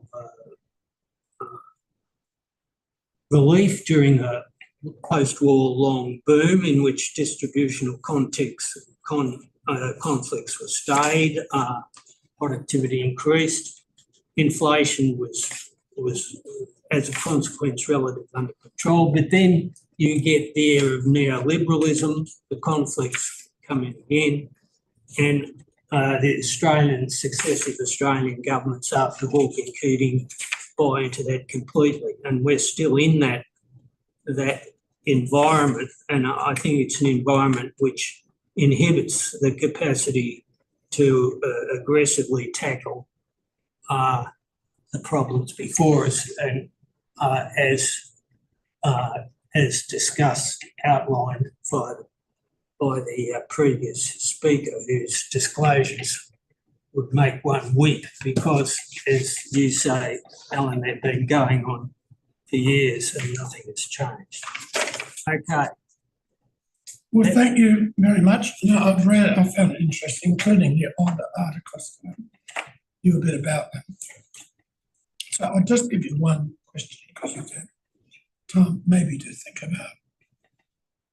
Do you support having a divestiture power in the competition or to break up big business? Oh, I'm sorry, I've got hearing problems. Do you support a divestiture or break-up power being introduced into the competition law? Absolutely, absolutely. It's an arena which arouses horror in the establishment, but I'm absolutely in support to undo past wrongs. Yes. Thank you. Just and very briefly, because we have to watch talk, you might want to look at the ACCC speeches by Cascott Lee. So she doesn't want to get rid of the tribunal. She couldn't, but she wants a reverse onus of proof. That would be interesting. She wants reverse? A reverse onus of proof. Right. Yeah. Okay. All right. Well, thank you very much. That's Very interesting. Okay. And we'll just have a moment's break and then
Good afternoon. Good afternoon. My name is Lynn Chester. I'm an Associate Professor and Chair of Discipline of Political Economy at the University of Sydney. I'm an economist, but my primary area of academic research centres on what I call energy and society issues. Thanks for the opportunity to be here today. Good. I haven't got a written submission, No. but I'll give you a little bit of background about my energy research. Yeah. I have written extensively on the Australian electricity sector, electricity price formation, consumer impacts of restructured electricity markets and energy security. More recently, my research has heavily focused on household energy affordability and what is become very rapidly growing discourse on energy injustices, which goes beyond energy affordability. But I've also got particular expertise in the economic regulatory regime, the Australian economic regulatory regime. And I did a major study for the Australian gas sector on the interaction of the economic and safety regulatory regimes. But I've also conducted national studies on the impact and consequences of rising energy prices on low-income households. And I'll just say as an aside, it broke my heart as a human being doing first-hand research with low-income households and the circumstances in which they live. It's far easier to be removed from people's day-to-day lives when you're a researcher, I think. Others are going to make comments and have made comments about the labour market, market power, competition, consumer law, profit price inflation. I want to focus my comments in the time available on two areas, and that's the opportunity for price gouging with respect to wholesale electricity prices. And I'm probably going to go over some old ground with you about the formation of prices. That's okay. Don't mind you giving that a run. I'm only half across it at best. Okay. I'm out of date. All right, well, I'll refresh your memory. Yes, please. And I also want to make some comments about the impacts of energy unaffordability as electricity prices have outstripped wages growth, particularly with respect to the most disadvantaged households. We are interested in both topics.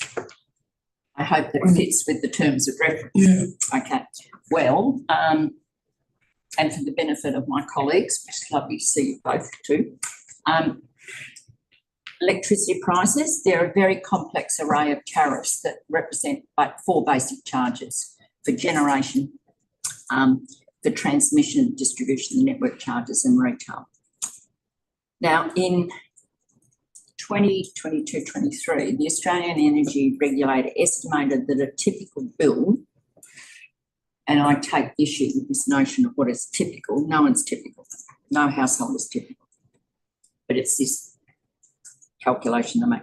But anyway, a typical bill is supposed to have about 30 to 40% generation costs and about 40 to 50% for the network charges of transmission and distribution. I'm very interested in this data, but my colleague Joseph is interested.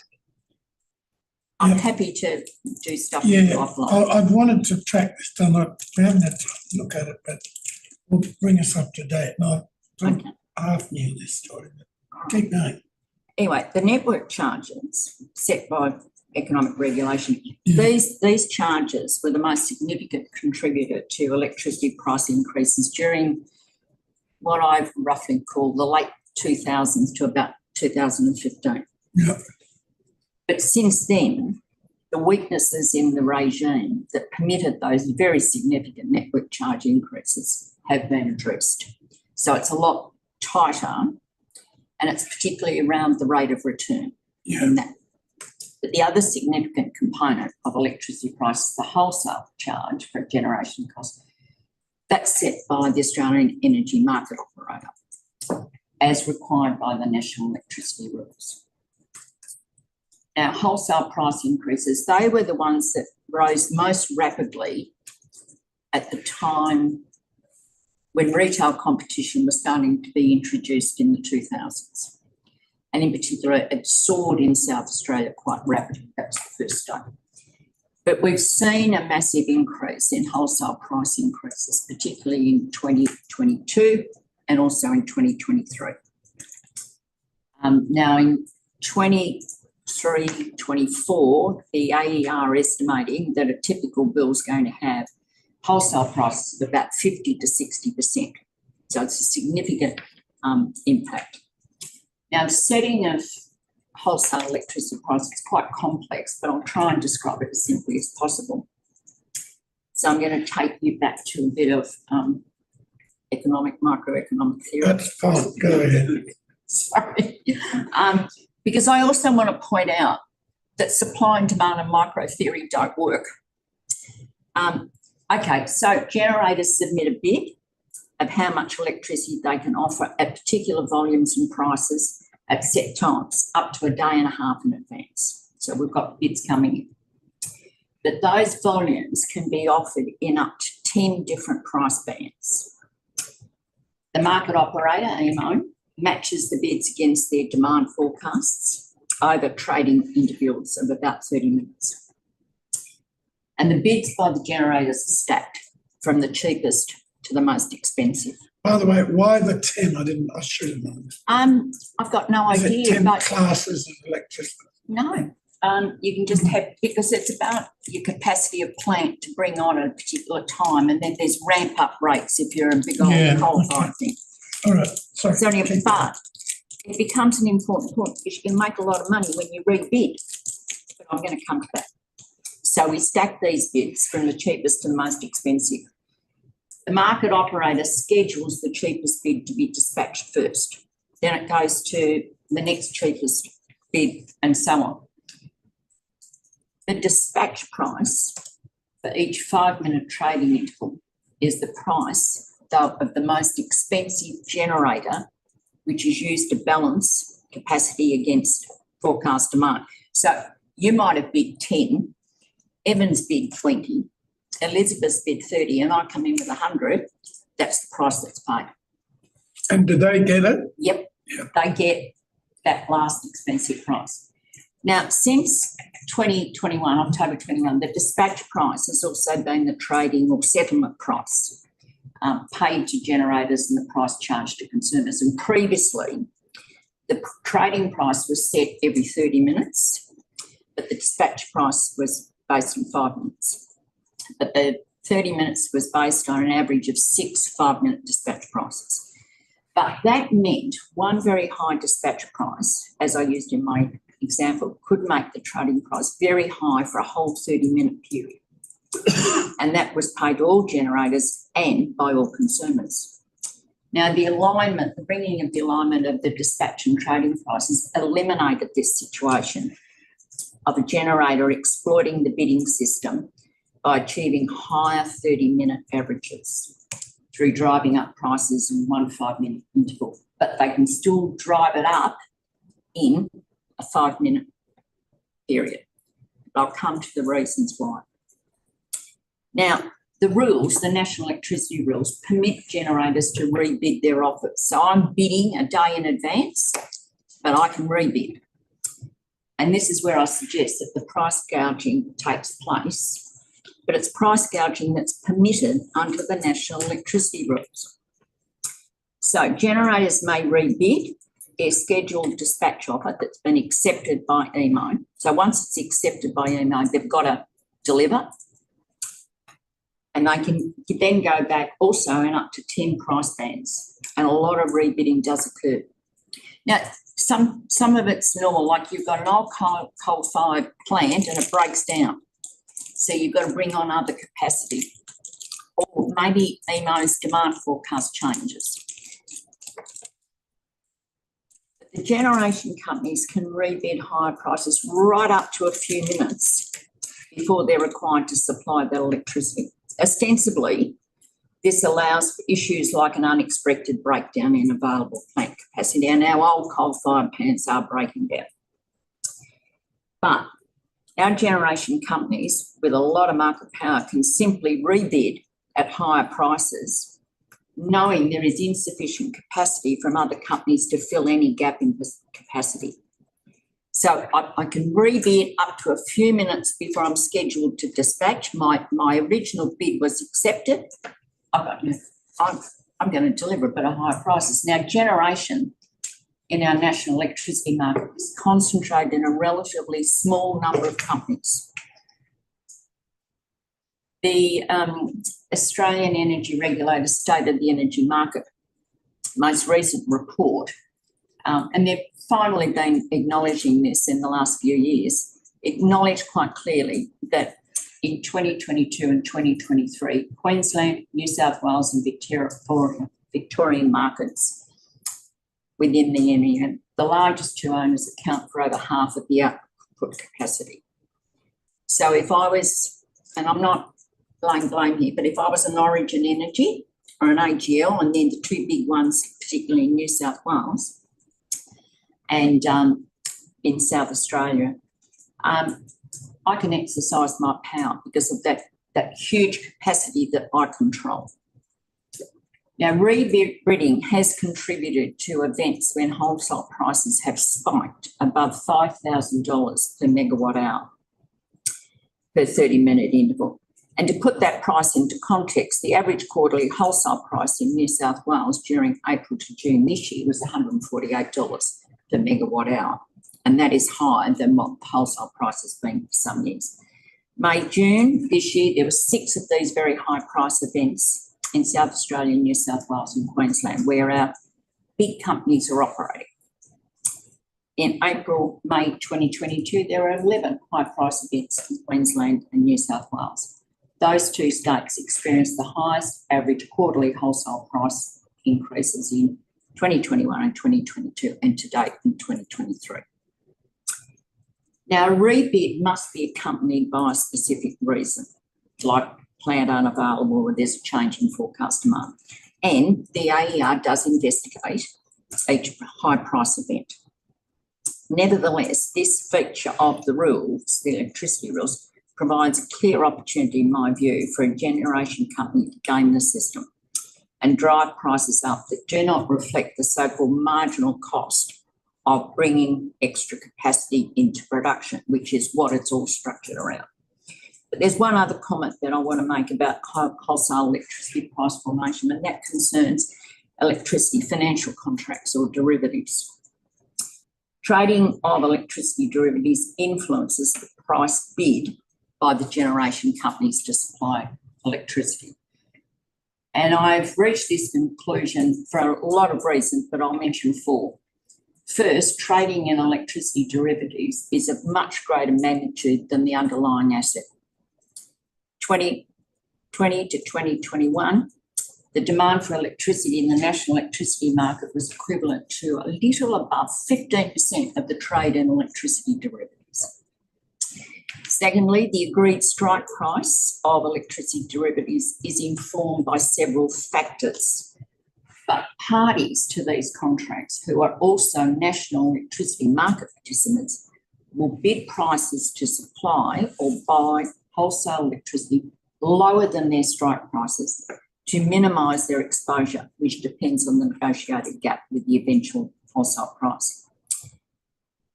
But realistically, and the real world economics that I teach my students, these generation companies have full knowledge of their derivative contract prices because they're forward contracts, derivative contract prices, when placing their capacity bids at specified prices with the market operator. So the wholesale price bid by a generator is not purely a supply cost. It's reflective of the strike price of the derivative contracts. And also, our national electricity market is one of the few purely cash-settled electricity markets which permits intermediaries like banks and hedge funds to buy and sell electricity derivatives without the need to own any electricity generation assets. The trading share of electricity derivatives by generators and retailers is minuscule in comparison to what is being traded over the ASX by banks and hedge funds. So these intermediaries have become key players in the formation of wholesale electricity prices through their derivatives trading strike prices. Now, I mentioned earlier the significant increase in electricity bills due to wholesale price increases in recent years. And I'd also add that I think what we're seeing is for households, all households, we're now dealing with the cumulative impact of electricity price increases, far in excess of sluggish wage growth, far in excess. These increases have the most impact on our low-income households, and I'm talking about 20% of Australian households who spend, low-income households spend much higher proportions of income and expenditure on energy. Now, a household's capacity to meet escalating energy costs is influenced by the ability to change its demand for energy, its housing tenure, and the condition of housing. And low-income households have much less capacity to reduce their energy demand. My research has shown quite clearly that the ability, particularly of low-income households, to adjust their energy demand is influenced by the size, composition and daily activities of the household. And I've mentioned just as a postscript here, I was shocked at the number of low-income households that have home medical equipment that is totally dependent on 100% regular, reliable supply of electricity. A number of studies have found that the energy demand of low-income households to be relatively price insensitive, and it is to a degree. Notwithstanding, my research has found that low-income households have tried to reduce their energy use in response to rising energy bills, but they're very low-cost measures and they're not as extensive as being able to retrofit with insulation or solar PV panels, e.g. turning off lights in rooms not being used or appliances manually switched off at power points, heating and cooling limited to days of extremely high or low temperatures. But when there are medical conditions and temperatures need to be maintained, that causes a lot of grief for low-income households. Or they might limit the use of hot water to showers and washing clothes, or only turning on washing machines when they're full. So they're changing daily household practices to try and reduce their energy use, but they're perplexed because they're pulling their demand down, but the bill is still going up. Those with the lowest incomes have more barriers preventing being able to afford energy-saving appliances or household repairs and improvements, which is most problematic for renters. And low-income renters is the focus of a big project that I'm looking at the moment. And as I mentioned, the need for health-related use of heating and cooling and life support equipment and the presence of children. Households are loath to cut heating or cooling too much in case it affects the health of children or exacerbates existing health vulnerabilities. So as energy bills have risen, low-income households' expenditure patterns have shifted. Less expenditure on food, impacts on diet, nutrition. Parents report sacrificing their own nutrition or going hungry so that their children are fed. Less expenditure on social participation, particularly for children's school-related activities, sport or hobbies. Reduced general practitioner visits if bulk billing is not available. Delayed filling of medical prescriptions. The list just goes on and on. It broke my heart when a pensioner in Adelaide told me he'd been selling his possessions to pay his electricity bills. Or they change other day-to-day habits like only spending most of their time at home in one room, or occasionally not having a shower, or rarely having friends or extended family at home to avoid using appliances, or room temperatures are too uncomfortable, or they rarely leave home, or if they do, they go to the big shopping centres where there is heating and cooling, or going to bed fully clothed or early to avoid the use of heating, or using a common sleeping room when cold for families.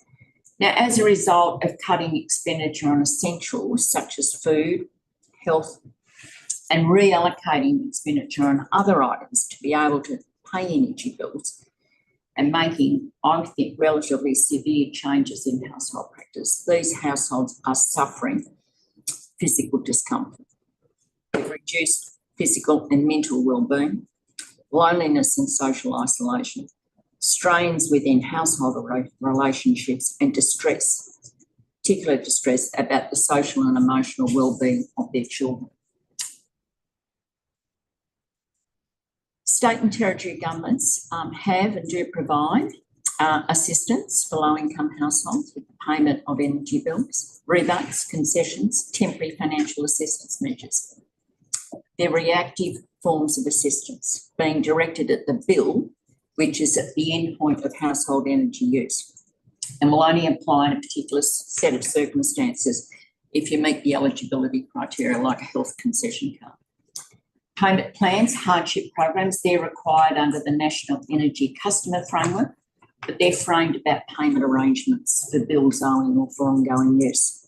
So like financial assistance, they're a reactive measure, initiated when a household reaches a particular point of energy hardship. Now, most recent state and federal government measures to improve energy efficiency or to install residential solar PV systems privilege owner-occupiers or those with the sufficient financial resources to meet upfront installation costs. So this brings me back to electricity prices and the formation. The economic regulatory regime's been adjusted to deal with past practices that were disadvantaging prices for consumers, like the significant impact of increases for network charges and an alignment of dispatch and trading wholesale prices. But I'd suggest that the opportunity for price gouging through rebidding practices in particular could also be addressed through changes to the economic regulatory regime. I would start with greater transparency about the rebidding reasons, requiring the regulator to be much more prescriptive about what is conscionable conduct. I would require far greater in-depth scrutiny by the Australian Energy Regulator of the reasons that lead to significant price events, and that would require legislative authority. And I would suggest there needs to be far greater significant financial penalties and loss of trading rights imposed by the regulator when bidding or rebidding does not meet prescribed reasons. I think it's too opaque at the moment in the legislation. Look, some may suggest that these provisions already exist in the rules. I think they need to be considerably strengthened to eliminate the opportunity for price gouging that I think does occur.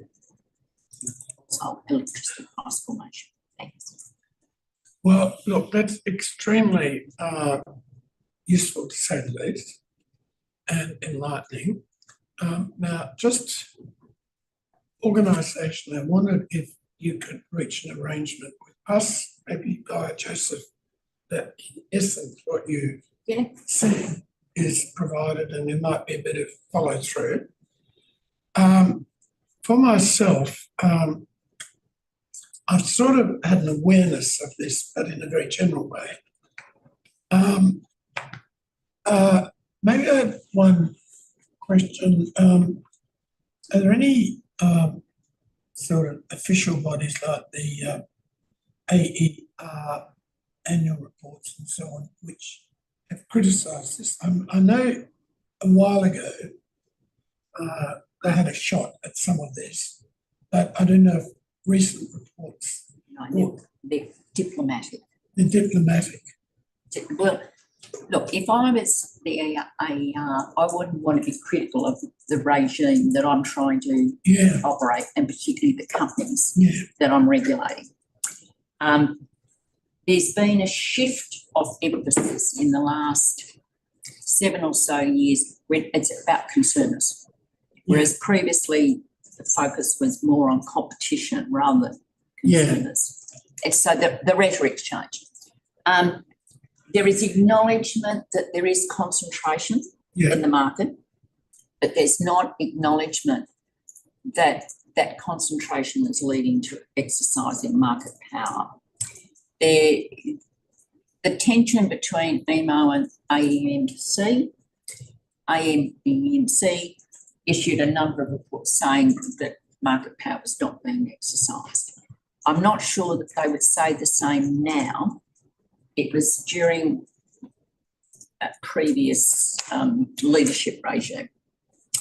I think there is an understanding that there is a weakness in the rules, and that's why we've had tightening on the network charges, a tightening about the alignment of the dispatch and trading prices. So I think there's scope to tighten. But the problem we're going to butt up against is there's going to be huge network charge increases over the next umpteen years to get renewables on board. Yeah. We've got a grid that's not built for purpose now. Yeah. So we're going to get extra pressure. So coming back to your question, it's not, I wouldn't say there's public acknowledgement, but I think there is understanding that there are weaknesses that need to be addressed. Okay, so look, I want to follow through with this via Joseph. What you said today is really good. I've got a slight interest in adding to the authority of any reporting by picking up on what you call maybe diplomatic, if only diplomatic comments on it. That's one thing I could do. Now, another is we could essentially report what you've said and say, well, prima facie, this matter needs further looking into, something like that. And although, as I said, be slightly helped if we find a bit of authoritative. I mean, I'm not doubting the correctness of what you've said, but the more authority you have to support on, the better. Yeah. And your final point about this going to get worse because of renewables and all that, I completely buy that. And I think that that's a It sort of feeds in, like you've got all these old coal-fired plants that are going to come off. Okay, we might get more gas coming in, but renewables coming in, and you need a grid that's suitable to bring in that renewable capacity. And that's where there's got to be, the regulator is going to have to prove investment in the grid, and I call it decentralised grids, to accommodate renewables. There's going to be a lot of money. Yeah. And I think EMO's estimated something like, could be, 350, 400 million within the space of a couple of years. That's a lot of money. And of course, that will go through into charges. Look, I wouldn't recommend going back. There is some price regulation by state governments and some set like the default offers. So they're the reference point. I wouldn't suggest we go back to old price capping, but I think we've got to get a more transparent way of how these prices are formed and why they rise in the way they do. Now, AER has improved in terms of, like, for instance, every time they do determination on the networks, there is a clear explanation of what investment is going to occur and what that's pushing up in the price. That's easy for me to understand, but if I'm a low-income household living at wherever, it doesn't transmit through easily, and you get an electricity bill that is so complex to understand, and notwithstanding the new guidelines about what they have to provide, you need time, you need the skills to break it all down. All right, so I'm going to finish off because there's a camera waiting outside. Oh, sorry. I'd like you to talk to Joseph. Actually, I'll be back in 10 minutes if you want to. I'm just... One thing, though. Professor, the ABC aren't coming. I just got a text from Cam. Oh, they can't. He's equipped for the story. They're not coming. No, Oh, okay. they're using a clip from this morning. They use the smart. Oh, good. One We've got a final bit more point, time to talk. following, the contact from the ACTU and putting my head back into this, is going back into some of the AER material and particularly their reports on these extreme price events. Yeah, Gee, they're light on. yeah, Yeah, we investigated and they said they took this plant offline or they needed to do this maintenance. It's sort of like, oh, we've ticked the box. We are required to review the extreme price event. We've reviewed, that's fine. yeah. It's just the tiger needs teeth. I mean, they've even got down to you can sort of tick a box and do shorthand as to why you took the plant offline, to Yeah. a fee or an M for maintenance. It's just, it doesn't reflect so-called supply and demand price formation. It reflects a set of rules that the companies have also, they've been given the opportunity to influence. They can request rule changes. They can make submissions, and the regulator is far more engaged with those that are regulated than they were when the market was first set up in 1998. It's a very different relationship, and you actually see the transferring of staff between companies into regulators and back again. So that influences the mix as well. Yeah. All right. So you're, Can I ask one question? yeah, Yeah. Are there any penalties for misrepresenting an extreme price event? They get a warning, and I think it's after 3 warnings, a penalty does kick in. But a warning, don't do it again. Yeah. The incentive though seems really high to just manipulate. Like, Look, I'll give you, when I wrote my doctoral thesis on the Australian electricity sector, I found an example of Stanmore Corporation, owned by the Queensland government. Suddenly, massive spike in prices, and they were dominating generation capacity. And then, we've got to pay a huge dividend to the Queensland government.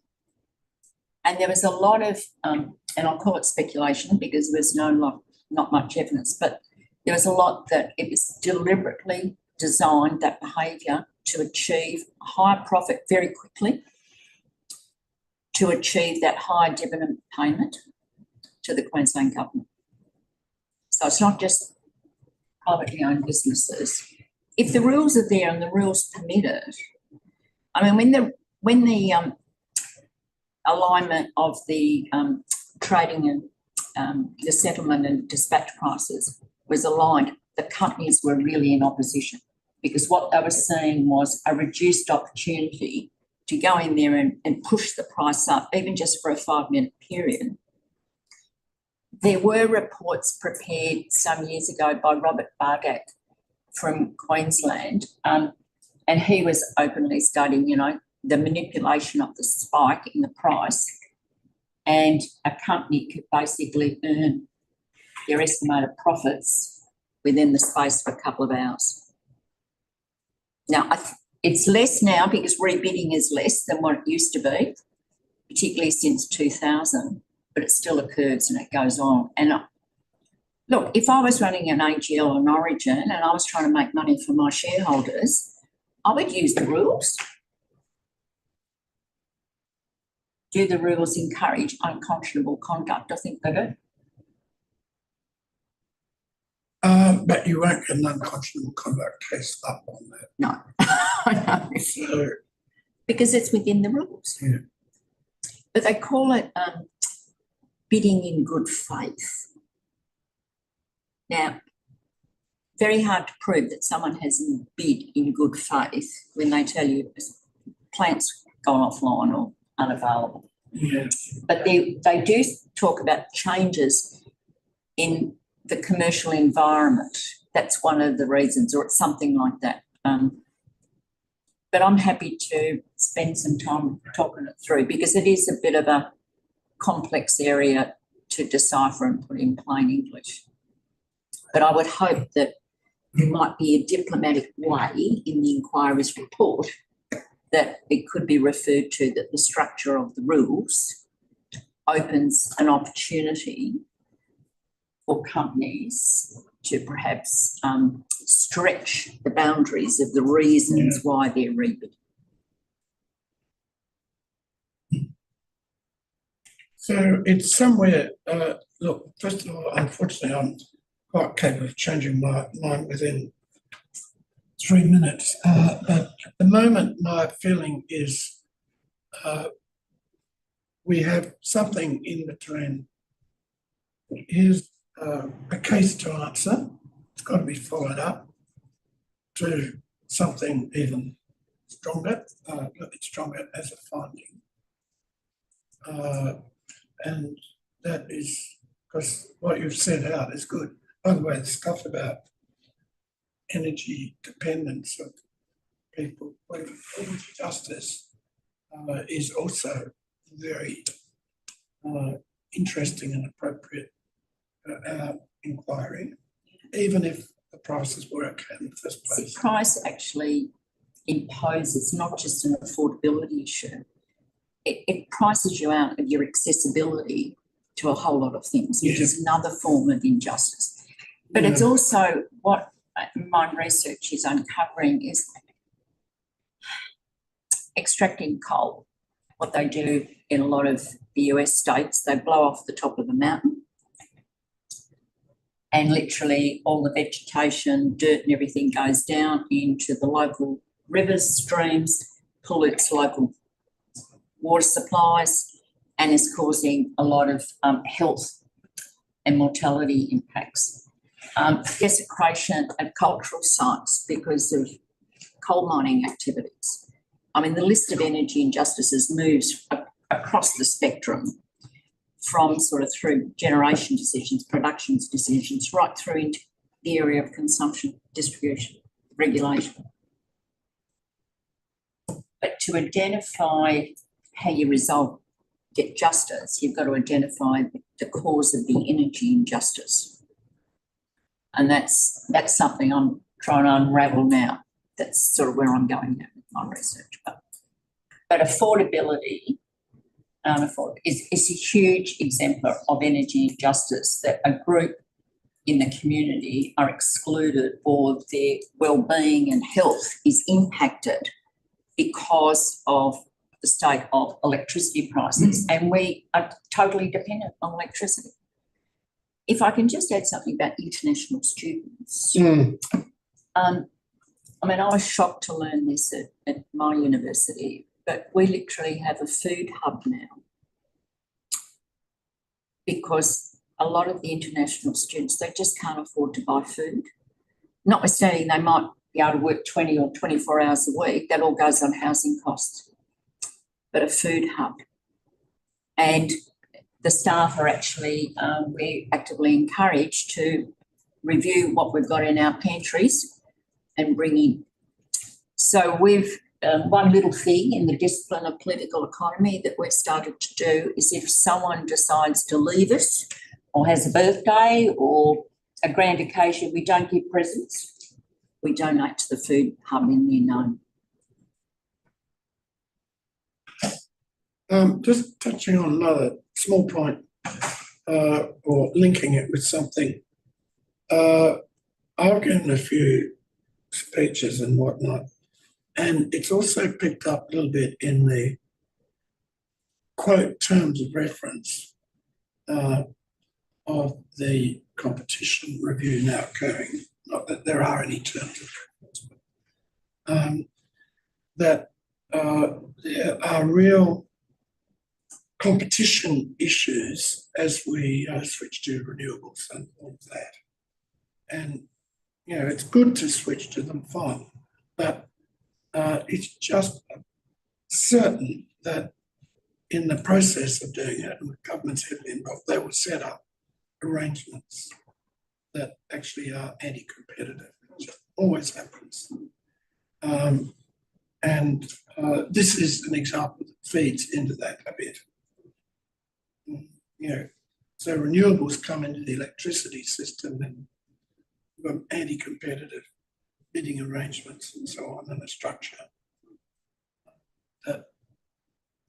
That's quite a good practical example. But also the fact that intermediaries like banks and hedge funds trading in derivatives, and because of that trade can actually feed back in to what a generator bids, because they're trying to manage their risk. But that's why we've had a lot of reintegration of retail with generation. That's a better way of managing their risk than through financial contract trading. Yeah. It's quite a complex world, and it's got more complex since I first started working on. Just quickly, have you got any almost off the cuff comments on gas? Not quite your cabbage patch. Off the cuff comments. I think that, well, our electricity companies also, I guess. When I did my study of the regulation of the gas sector, the Australian gas sector, I actually found the transmission companies, the big transmission companies like APO, they actually seemed to operate more ethically. And it was because they would go into one-on-one negotiations as the shipper. They seem to operate more ethically than what I found with the electricity.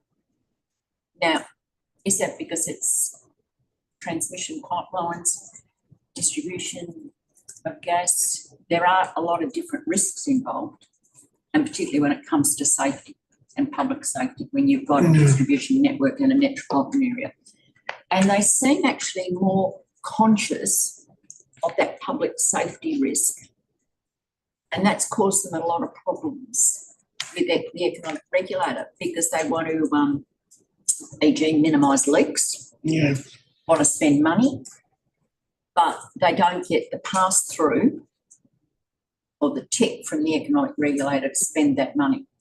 So what the economic regulator is doing is is recalibrating asset risk and making the gas companies rethink maintenance, asset lives.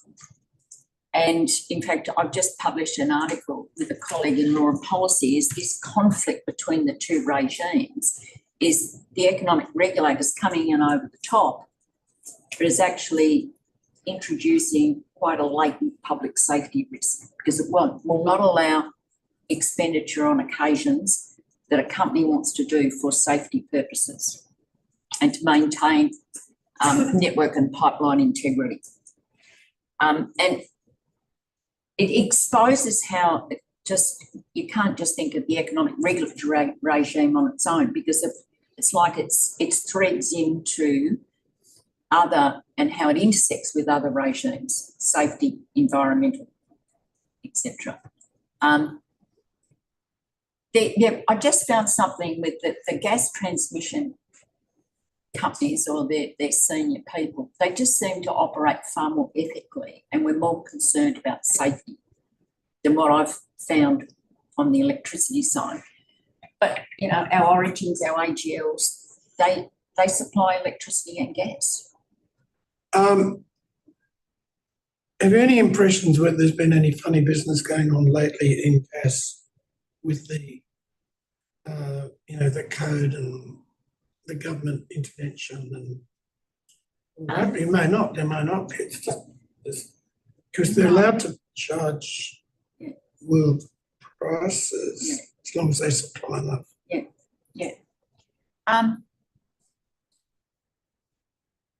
In fairness to the gas companies, or to Queensland, I thought politically they were, when Malcolm Turnbull was Prime Minister and sort of yelled and screamed and said, right, you get into my office now, we're going to have it. I mean, that's not how you're going to get really good relations or good outcomes. I think that soured a lot of work, and I think there's probably more suspicion now on the gas side of what may or may not be imposed. Yeah. But I don't know, but I would suspect there's funny business going on everywhere. I mean, this is the nature of the world in which we work, nature of capitalism, the pursuit of profit. Just going back to the electricity bit on the bidding, in a sense, if the regulator and the government was involved in setting the rules,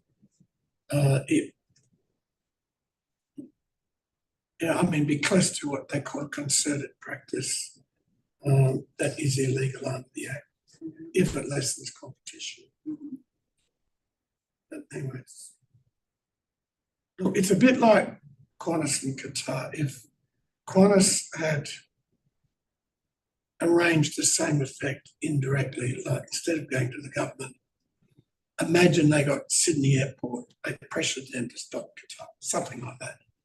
They'd be breaking law. But by going to the government does it for us, nothing illegal.